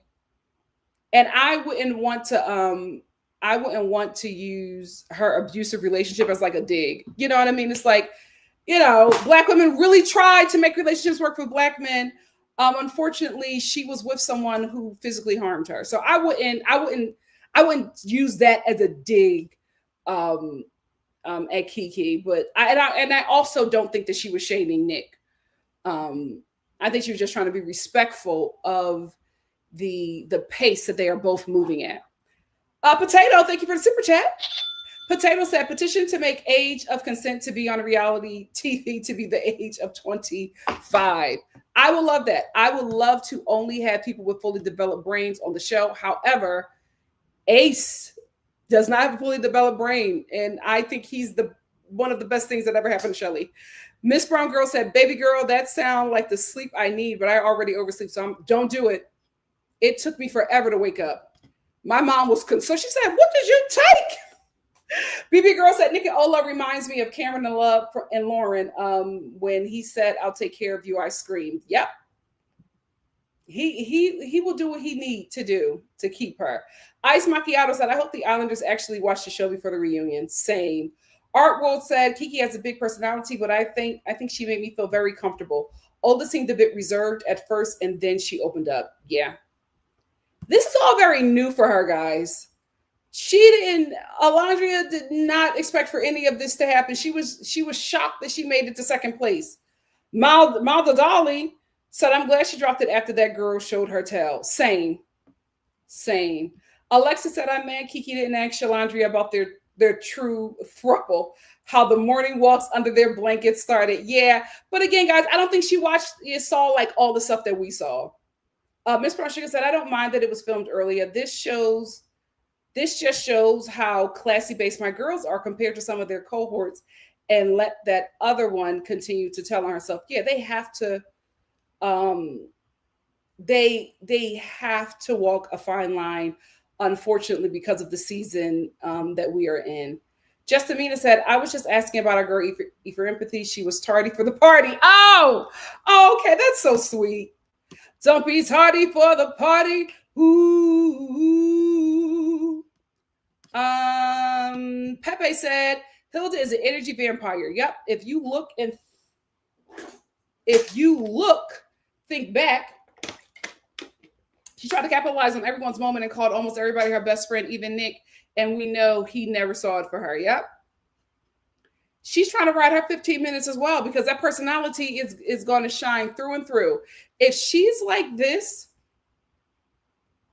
on a reality TV show, she's like that at business meetings, right? She's like that and with just interpersonal interactions when she meets up with certain people. That personality will shine through and through because it has not been properly checked ever. And now she thinks that this audience loves her for being this way. So if you leave the villa and you have all these people who are loving and encouraging you, you're thinking, oh, my awful behavior was rewarded, so I'm going to turn it up a notch. That is not going to work in her favor. It is not going to work in her favor.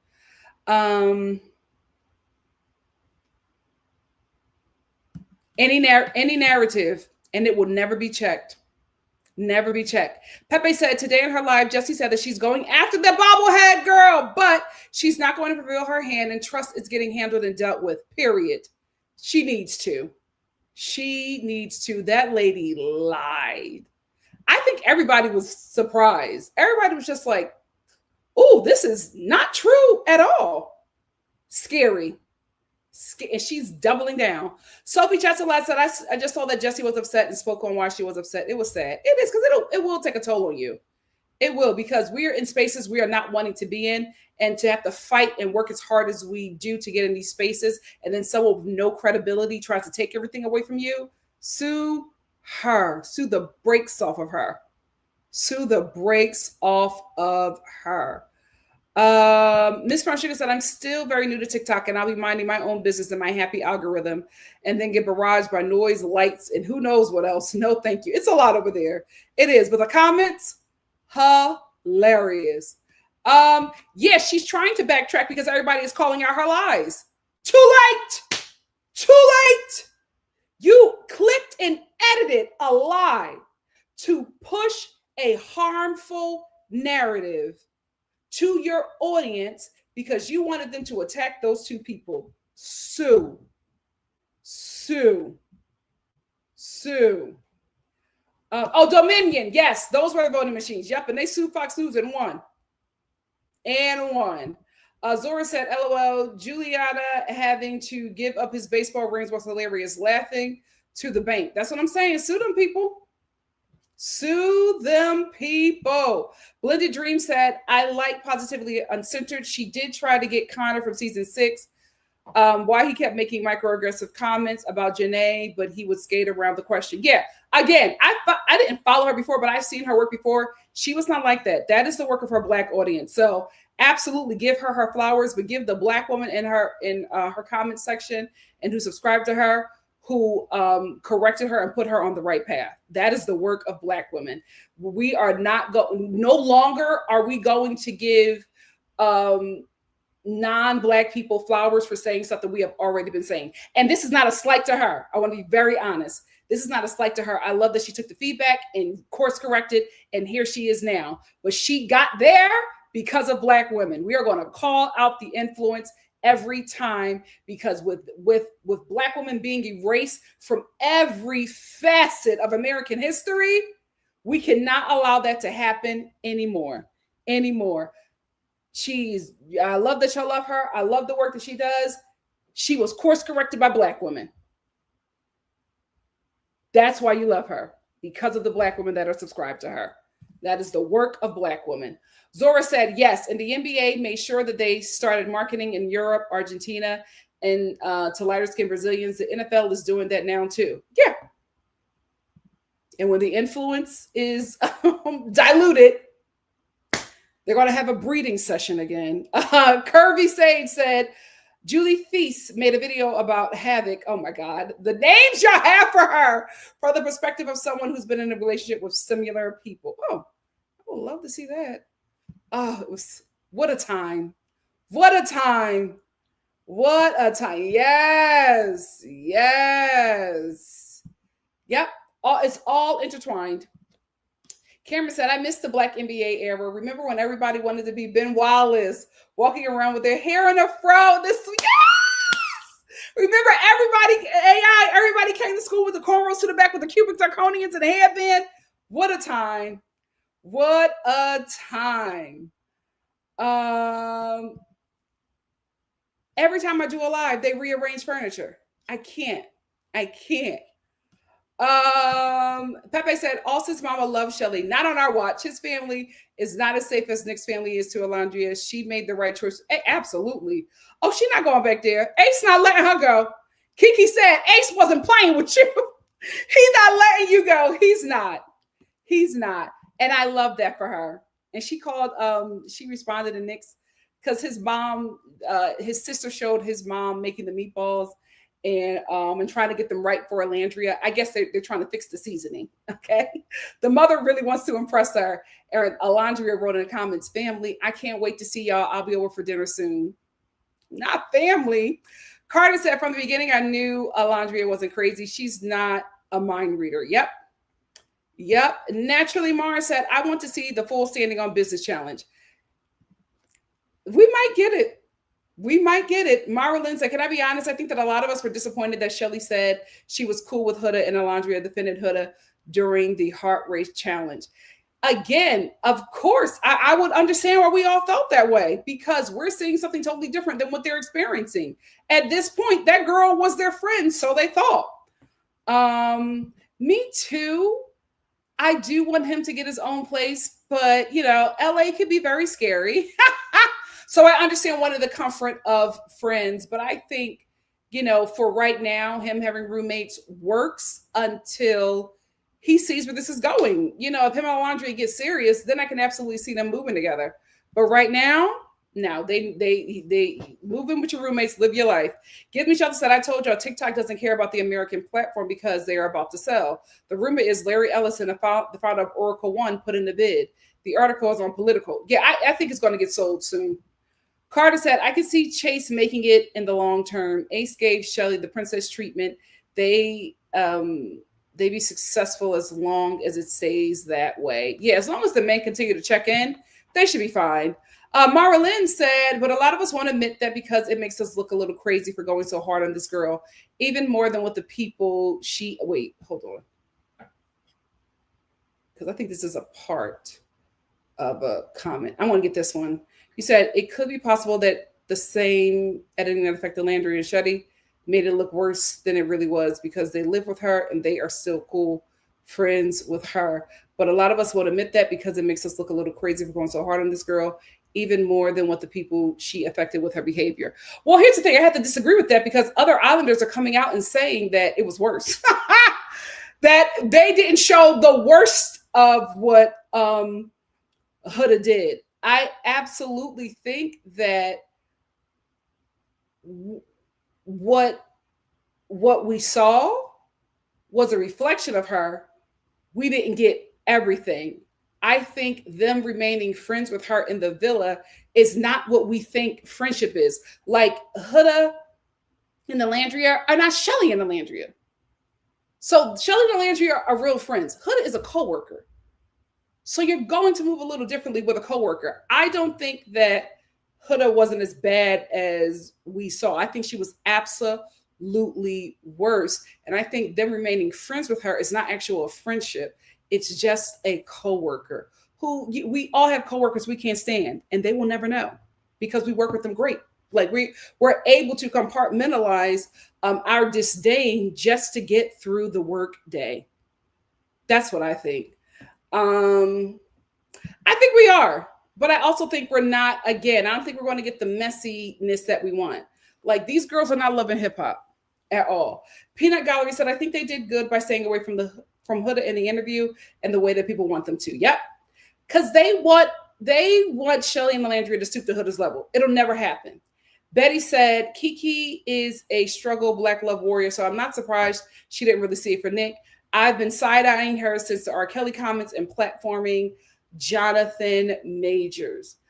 Do we know that she's a struggle? Like, I'm honestly saying this. Did she say that?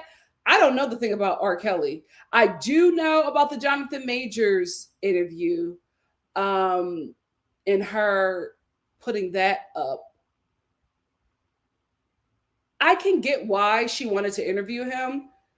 Because I don't think a lot of people realize is that Black Hollywood is very small. Everybody's friends. So she probably just wanted to help her friend out and her audience was just like, absolutely not. And I get it. I absolutely get it, but I didn't know she made any comments about R. Kelly. Audrey said, I did want drama, but good for them for not getting into it. Yep. Yep.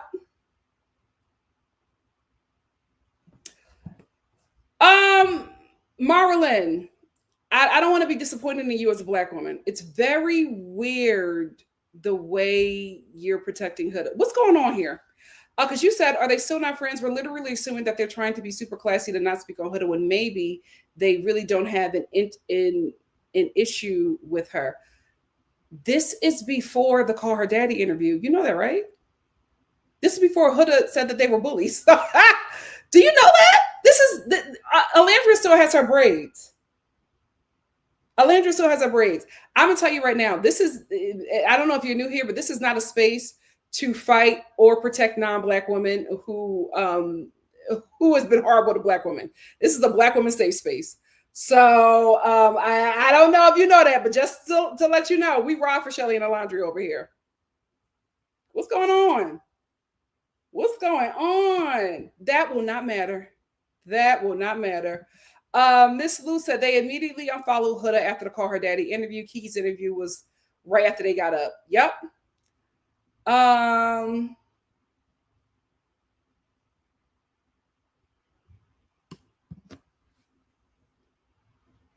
Oh, you've probably never experienced a Huda. I think when you do, you'll get it. You'll get it.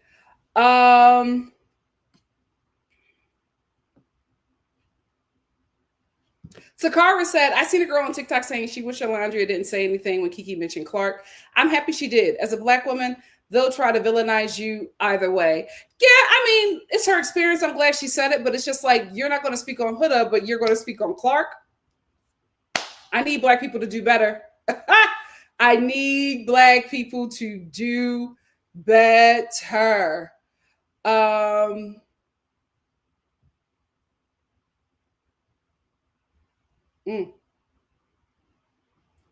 Marilyn, I'm scared. What's going on? What's going on? Oh, girl. Carter said, girl, Amaya and Huda are two sides. Everybody's saying that. I don't know if I want to see that for Amaya yet.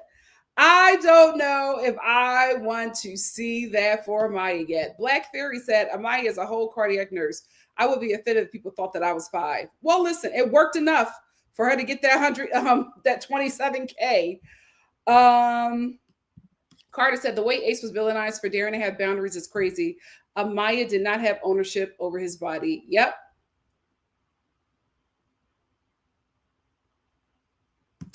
Denise said it's hard to say whether Brian and Amaya are together.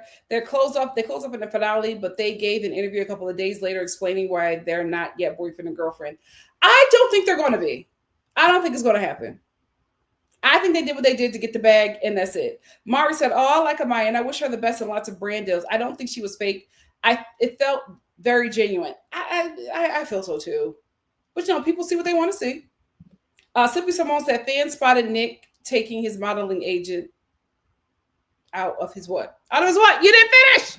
Nicole said, I still wonder what Ace told her that night for her to be crying because he didn't say anything bad. Well, he didn't have to. He's Black. People always do that with us. People always become victims and start crying whenever it's concerning us. And that's why I don't care anymore. I don't care. Oh, Nikki, you're mean. Okay. You were going to think that anyway. You were going to think that anyway. Okay. And keep in mind, nobody really thinks that about me. The only people who would ever think that are absolutely envious. And I can see it. I can see it. Blended Dream says someone went to nursing school with Amaya and while watching the show said, that's not the Amaya I know. Good for her. Good for her. If she's scamming, it worked. Sarah said Amaya and Brian just made a TikTok eating out at dinner. They're probably all just friends. I feel like Amaya and Brian out of anybody else could really make it work, but now Brian is moving to LA. I don't know why he is. Brian, what are you doing? What do you have? Like, can you act?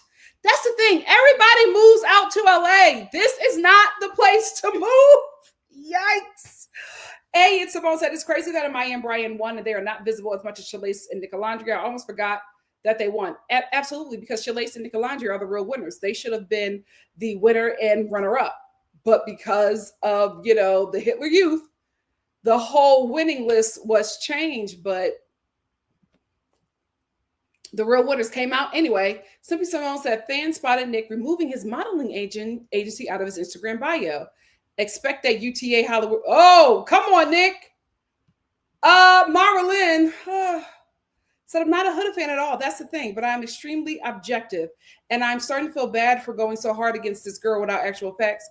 We still can't answer what she said. You are going to have a very hard life as a Black person. Oh, you are going to objectify, try to see and devil's advocate yourself into a hate crime. Honey, pick a side, girl. Pick a side. You better get with the winning team because, if you can't see how that girl is moving, I'm scared for you. I'm scared for you. There's no bottom. There's no bottom, but there will be a switch up. When she does her vow stuff, everybody gonna switch up. Marilyn is gonna switch up. When she harmed her first Black man, everybody, I didn't want to support this. Okay.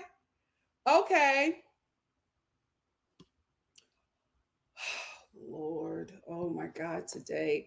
I don't really block Black women, but I think you might be the first. And you said, and I asked what she said, and you said that I'm a Huda fan to dismiss me. I didn't. I'm extremely pro-Black. You're absolutely not. Absolutely not. You're not going to come in here and lie. But I think we went hard on a random girl. We did not. We Taylor got what he deserved. She did not get enough. Did you watch the Call Her Daddy interview? She absolutely got on that platform and lied. She went on that mediocre white woman's platform and lied and said those Black women bullied her. Did you miss that? Oof. Oh, you're not going to survive this administration. My God, today. You are going to devil's advocate yourself into a hate crime. Have fun. Lavender Girl says some people are just naturally bubbly. I don't know because I work with 5-year-olds every day. I want my energy to be positive and fun, so I don't see the harm. Well, there are people who are just miserable and who hate people like that. I remember when I used to work at Kmart, I got written up for being too bubbly because people were like, "Oh my God, you're always singing and so bright." That's a lot of people who shop here are poor. My manager said a lot of people who shop here are poor and they're not in a happy space, and you being happy makes them uncomfortable. I was a kid, so I didn't know that I had a lawsuit.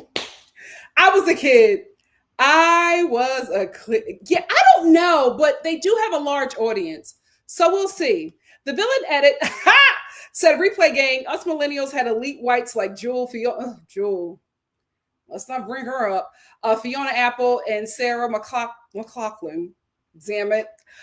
We had everything. We had Green Day. We had Sum 41. We had Bobby Caldwell, Michael McDonald, the Doobie Brothers. Oh, we had it all. What a time. We had Britney Spears. What a time.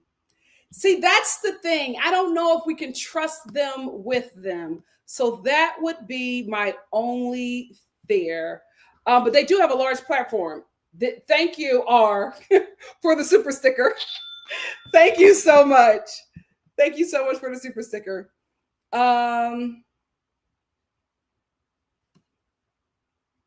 You know what? The only reason why I'm addressing this is because it needs to be documented. Because I hope you come back. I hope you come back. When Huda's on the run. I hope you come back. Marilyn said, sometimes it's not as deep as we're making it. It absolutely is. It's America. It absolutely is deep. Are you the kind of Black that says everything is not about race? Even Shelly said verbatim that she doesn't even hate Huda. So why is everyone going so hard? You're going to find out. You're going to find out. You absolutely give me it's everything is not about race Black. And I want to say to you, I don't know if you're Black American. If you are, I'm concerned because you trying to side with a non-Black woman, overlooking all of the damage that she has done to the two Black women in the village, 2 dark-skinned Black women. So that may be why you don't want to give them grace because of how you villainize dark skin. I'm just assuming. I could be wrong.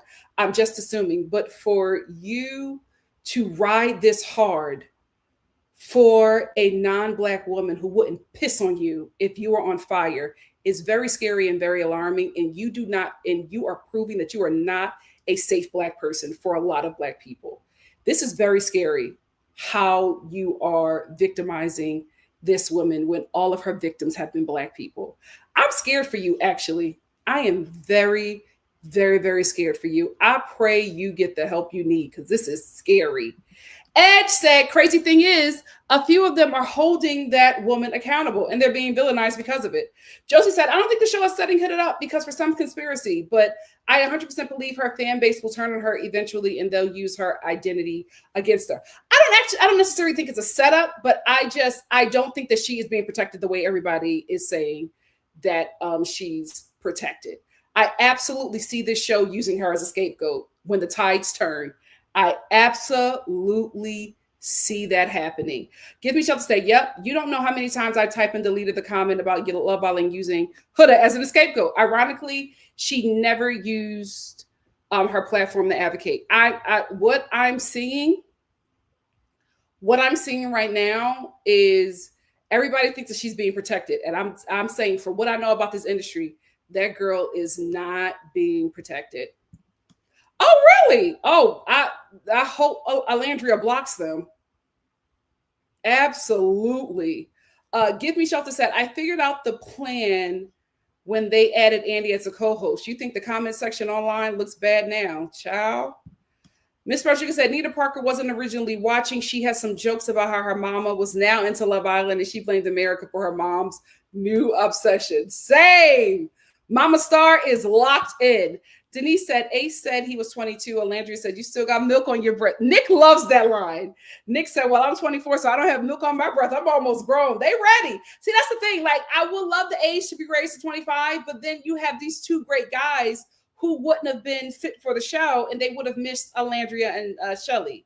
So we will see. We will see. Absolutely.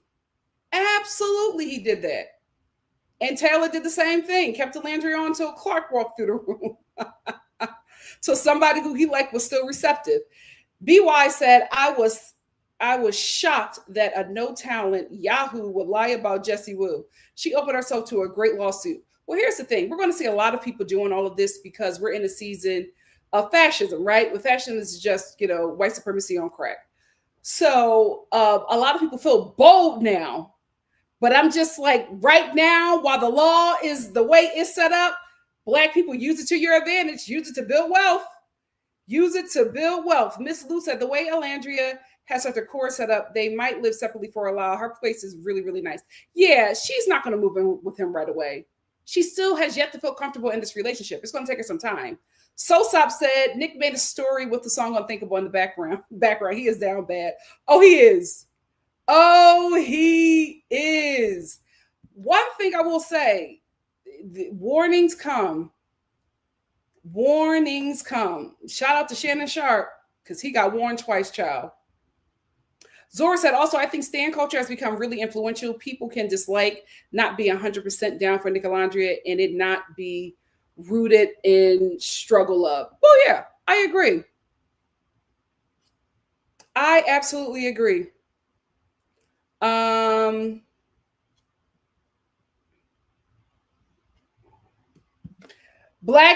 wait, what? Hold on.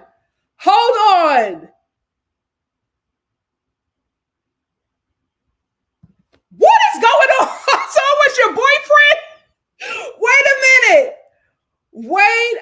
minute. Hold on. I just saw something. She said, thank y'all. My man had my YouTube. Y'all. Oh my God. I was so scared. I said, what is going on? Oh, get rid of him. Get rid of him. Thank God I didn't block you right away because I was just like, something is going on. This is weird. Zora said, hooders are the worst, and they often give single white female. It's weird. Like there's jealousy, but you want to be right next to me, girl. It's obsessive. It's obsessive. Black Fairy said, the way these dating shows treat black people, I want them to fall in love, but I don't want it for their mental health. Yeah, true. Why would anybody want to advocate for him? Great. As soon as somebody says that, I'm out. Not to be the devil's advocate, I'm out. That's weird. Well, she said it was the boyfriend. Oof. He's riding that hard, girl. He is not the one. Kick him out today. Like, what is going on? It's always a NikkiStar live. It's always a NikkiStar live. Yeah, absolutely. And she's going to get a couple out here, child. She's going to get a couple out here. My God, today. Hannah said, Nikki, on another note, I recommend you Too Hot to Handle. Italia, you will like how the black woman in Ibiza is really? Okay. Oh, Christina, come on over. Oh my God, it was a time. Everybody was so talented back then. But I think we got the participation trophy generation, and now everybody is mediocre and terrible. The boomers were right. The boomers were right. Absolutely not. If you ever see me defending a black woman, a non-black woman, it's either Princess Diana or Tina Marie. That's it. And they only get 3 times for me to defend them before I say I'm going to give up. Absolutely not. It's giving Jekyll and Hyde. What is going on?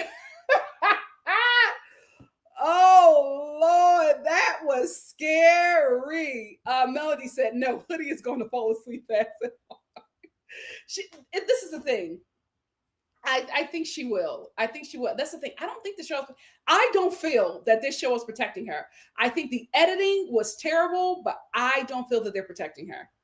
I don't know. Right now, I don't get it.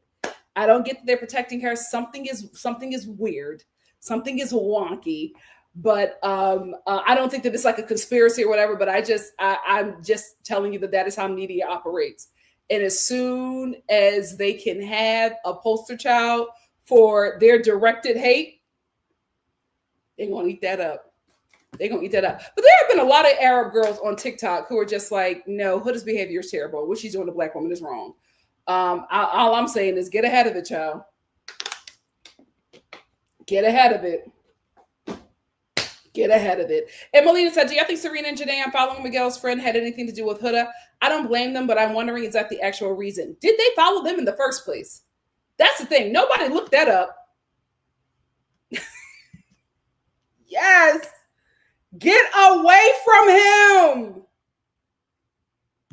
Because I was just like, some said, don't block her right away. But I just like, she has to see this. She has to see that something is wrong. It's the boyfriend. Get away from him. Oh, Lord. Amen. Get away from him, girl. I hope everything is okay. So sorry how everything worked out, but you can do better on your worst day. You don't need that coon in your life. God bless you. You know what? Let me get out of here. It's too much going on. Chelsea said, hey, Nikki, what do you think about PPG and Miguel I'm following? Did they follow him in the first place? Did they follow him? That's the one thing I want to know. Because everyone's like, oh, they're not following him. I'm like, did they follow him in the beginning? Leah and Miguel. I'm glad that Leah is happy, but what is Miguel's job?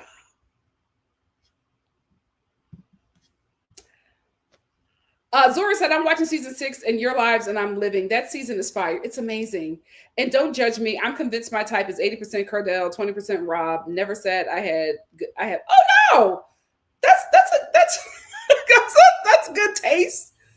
Rob is a cutie and Cordell is amazing. Me too. I was like, what is going on? What is going on? But you know what? This absolutely shows that this is what's happening, because there are people using a Black person's profile causing absolute chaos. The whole time I'm fighting with a man.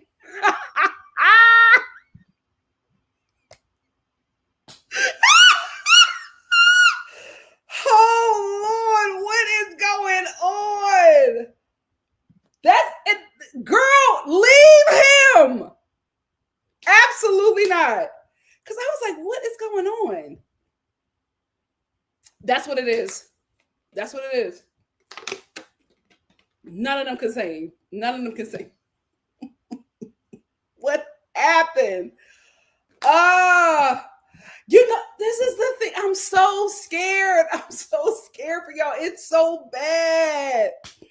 It's so bad for you. I hate it. I hate it for y'all. I love y'all though, but I'm scared. KG said, I think you're right, Nikki. Huda's edit is a setup for a yeah. She's not being protected. There's no way this girl is being protected. We won't see it now, but when we see it, we'll be like, oh, it'll all make sense. Just Jonathan said, rogue boyfriends allegedly stealing phones, furniture moving on the roof. Only my life. Only my life. Cindy says, season 7 fandom has lost its mind. They are literally threatening to pop.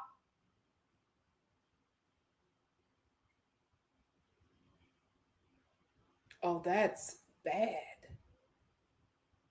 This is going to get so bad. Guys, I feel like if the show, like Love Island, they have to be very responsible here. I feel like if somebody gets harmed because of how this show was edited, we might not even get a season 8. We could absolutely get this. This show could absolutely be canceled. If somebody gets harmed from this fandom, I don't see them sticking around. BY said, I don't feel that Huda is commercially viable. She needs to leave Tinseltown. They will. Let me tell you something. Tinseltown is not a place for her to feel like she's going to be protected or treated like a queen. In LA, and how you... Girl, this is the worst place to get a wake-up call. I am not a fan of hers. I don't like how she acts. I don't want that girl harmed. And I'm telling you, right, that's what I said to all the Islanders. Unless you're Chelandria or Chelandria, go home. Go home. Please. Yeah, he's a cutie. He's a cutie. Like, what's the job? So much. But that's what's happening. Digital blackface. He is. Thank you, Arcadis. He is camp. He's so good for reality TV. Devon said, I think the audience is thinking the reunion is going to be like Jerry Springer because the audience is toxic and took over the show. We'll see. What? How did any of that happen? It went from I'm fighting with her to no, this ain't me, it's my man. I'm in the bathroom. Y'all saying, girl, are you okay? What is going on? Emelina said if the show was protecting her, they would have edited out a lot of Huda's antics towards the end of the show. Yeah, she's not being protected. Something is going on here, guys. We don't know yet, but we'll see it soon. Josie said Huda is going to become a reality TV show mess like Mama. Oh, I don't wish that on nobody. Lavender Girl said, Miss Brown Sugar, which podcast was it? I love how reality TV can bring these fascinating conversations. Yes, let us know, Miss Brown Sugar. Cindy said, Love Island production needs to step up. This base has become so toxic. Absolutely. Absolutely. Give Me Shelter said, Love Island had 3 self-inflicted unalignments and now threats of violence for the American cast. Producers need to get their act together. That show, if they don't handle it right, it will get canceled. Black Fairy said, how exactly will Tinseltown treat Huda? Can you give an example? There are crazies in Hollywood. Well, this is what I will say. Everybody here is faking it until they make it, right? So, if you come out here and you don't have a foundation, you could get caught up in a lot of stuff. And I'm not joking when I say if these Love Islanders don't go home, they could absolutely end up escorting. It's so easy to escort in Hollywood to fame. It happens. Some of your favorite actors and actresses and presidential wives are escorts, started out as escorts. So Shout out to Nancy Reagan. So you have to be very careful. And this is the thing. If they can handle being an escort, it might work out well for them. If not, if you're not escorting, you're going to end up on Skid Row. You have to have a foundation, and you have to have another stream of income that is just not waiting on a job to come to you. Chelandria and Shalace are the only people that need to be out here, because there's money that they're making on their own independently of anybody else signing them. Right now, these other Love Islanders are not making any money. It's not smart. Bella Dash A, go home. If you don't have anything set up, you should not be out here. LA is not a place for you. If you have not been out here, it is not a place for you to come out here and think, oh, I got this buzz on me, I'm going to make it. Baby, everybody got the buzz. Everybody got the buzz. Do you have the relationships? Do you have the personality? Because that's one thing. There are so many great, talented people that come out here. Their personalities shoot them in the foot every time. She does not have the personality to make it in Hollywood, because the personality that she has right now is somebody who is pedigree. You are not pedigree. You're a Palestinian woman with a bad attitude trying to break into Hollywood. Are you crazy? The humbling will not be nice. Go home to your child, girl. Go home. B. Nichols said, I think they asked fans some big questions for the reunion, but make sure to keep things positive. At this point, just give us the reunion and free us. Miss Brown Sugar, thank you for the super chat. Miss Brown Sugar said, fam, let this be a reminder that a man will take an opportunity to embarrass you. In the words of Crystals, break up with him immediately.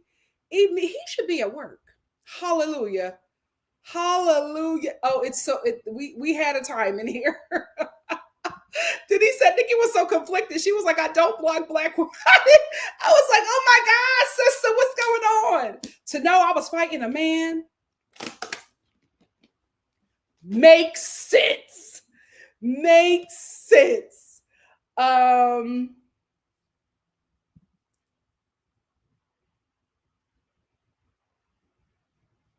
It worked for a child.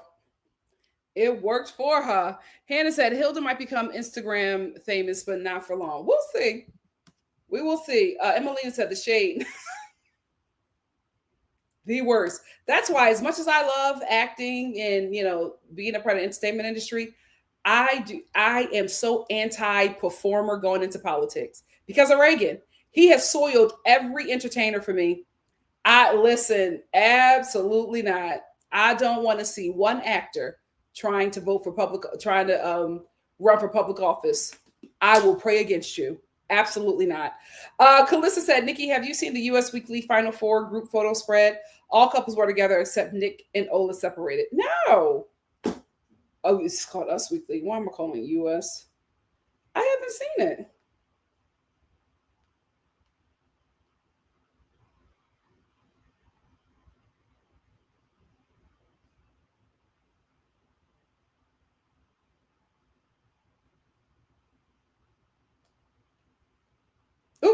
Oh my God, all these damn ads. Lord, I can't even click on the article. Oh, well, this happened. It seems like this photo shoot happened in the villa. Because this is all their outfits from the season finale. Yeah, this probably, so he really did die. Oh, I didn't know. I thought that was a joke. Ozzy Osbourne did die. It's too much going on. Oh yeah, well, this is the thing. I have come to realize that it's very normal out here. But I survived because I'm out here with my family. If I didn't have them, I would have been moved back home.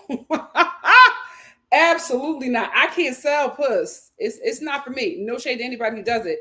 My mind, I can't wrap my mind around that.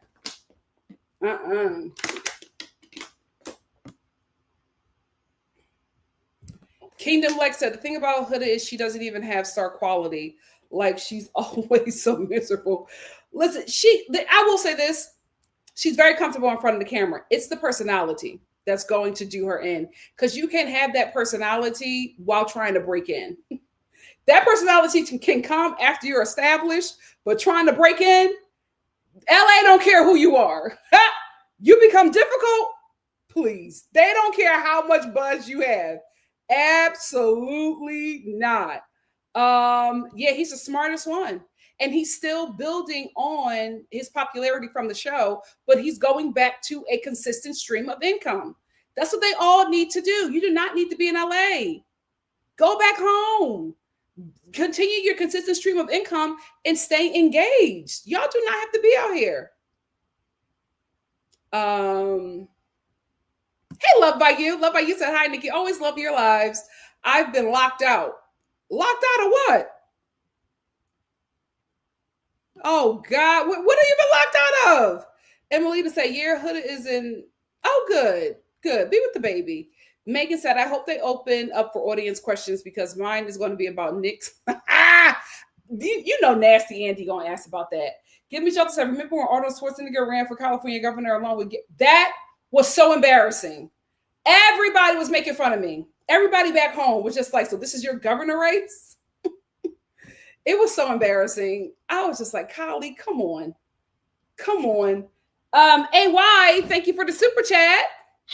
AY said, I didn't watch Love Island this season, but I have a feeling some of the audience might have shown like they do with Black girls on reality TV. Just like some try to do. Yep. Call it out. Call it out, AY. Emelina said, I hope they don't invite everybody to the reunion. There's a large portion of the Casa people that I don't care to hear from. I don't want anybody from Casa there, except for the ones that won. That's it. That's, oh, I'm sorry, Black Fairy.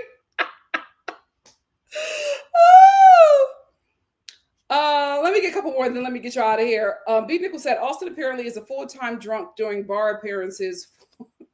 He gotta make money any way he can. And also, he's from Florida. Let him rock. We're gonna end with Love by You. Love by You said, Nikki, do you remember the days of Heidi and Spencer? What a time. I want your opinion if the fans were more normal or feral then or not. The fans were normal. It was a normal time. And also it was a really liberal time. That's the thing. It wasn't as crazy as now. Like everybody's so angry. That's why I hate living under conservative leadership. They are so angry. They're not happy about anything. They're so freaking miserable. My years were very liberal. We all were having fun. It was a good time. It was a good time, but also social media wasn't around. I think what we're dealing with, especially in America, is that a lot of people who are not American are interacting with us as if they are American and causing a lot of chaos. So that's another thing. But that's why I just don't understand. Another shot at Gen Z. I don't know why y'all will vote in conservatism in your freaking 20s. Why would you want your 20s to be under conservative leadership? Well, I don't get it. Why would you do that? I do not get it. Justin Mina said JD was asking for a stylist for the reunion. Oh, Lord. This reunion, I don't think it's going to eat like we want. Eva Empathy said, let's close the night with some likes and shares, y'all. We had a great night. Yes, please like. Marilyn, I hope you're okay. Get away from that man immediately. Do you remember the episode where her mom saw her face for the first time and her mom started crying? And Heidi tried to cry, but she had so much surgery and she was, what a time. What a time. Yeah, I didn't know. I thought it was a hoax, but it was real. Child, death coming threes. We got one more. One more.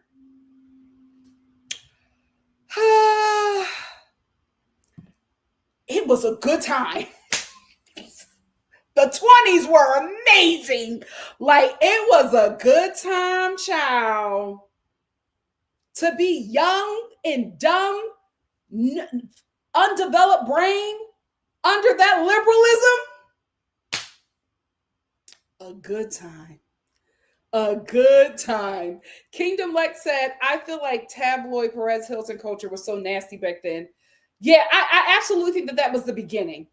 That was the beginning.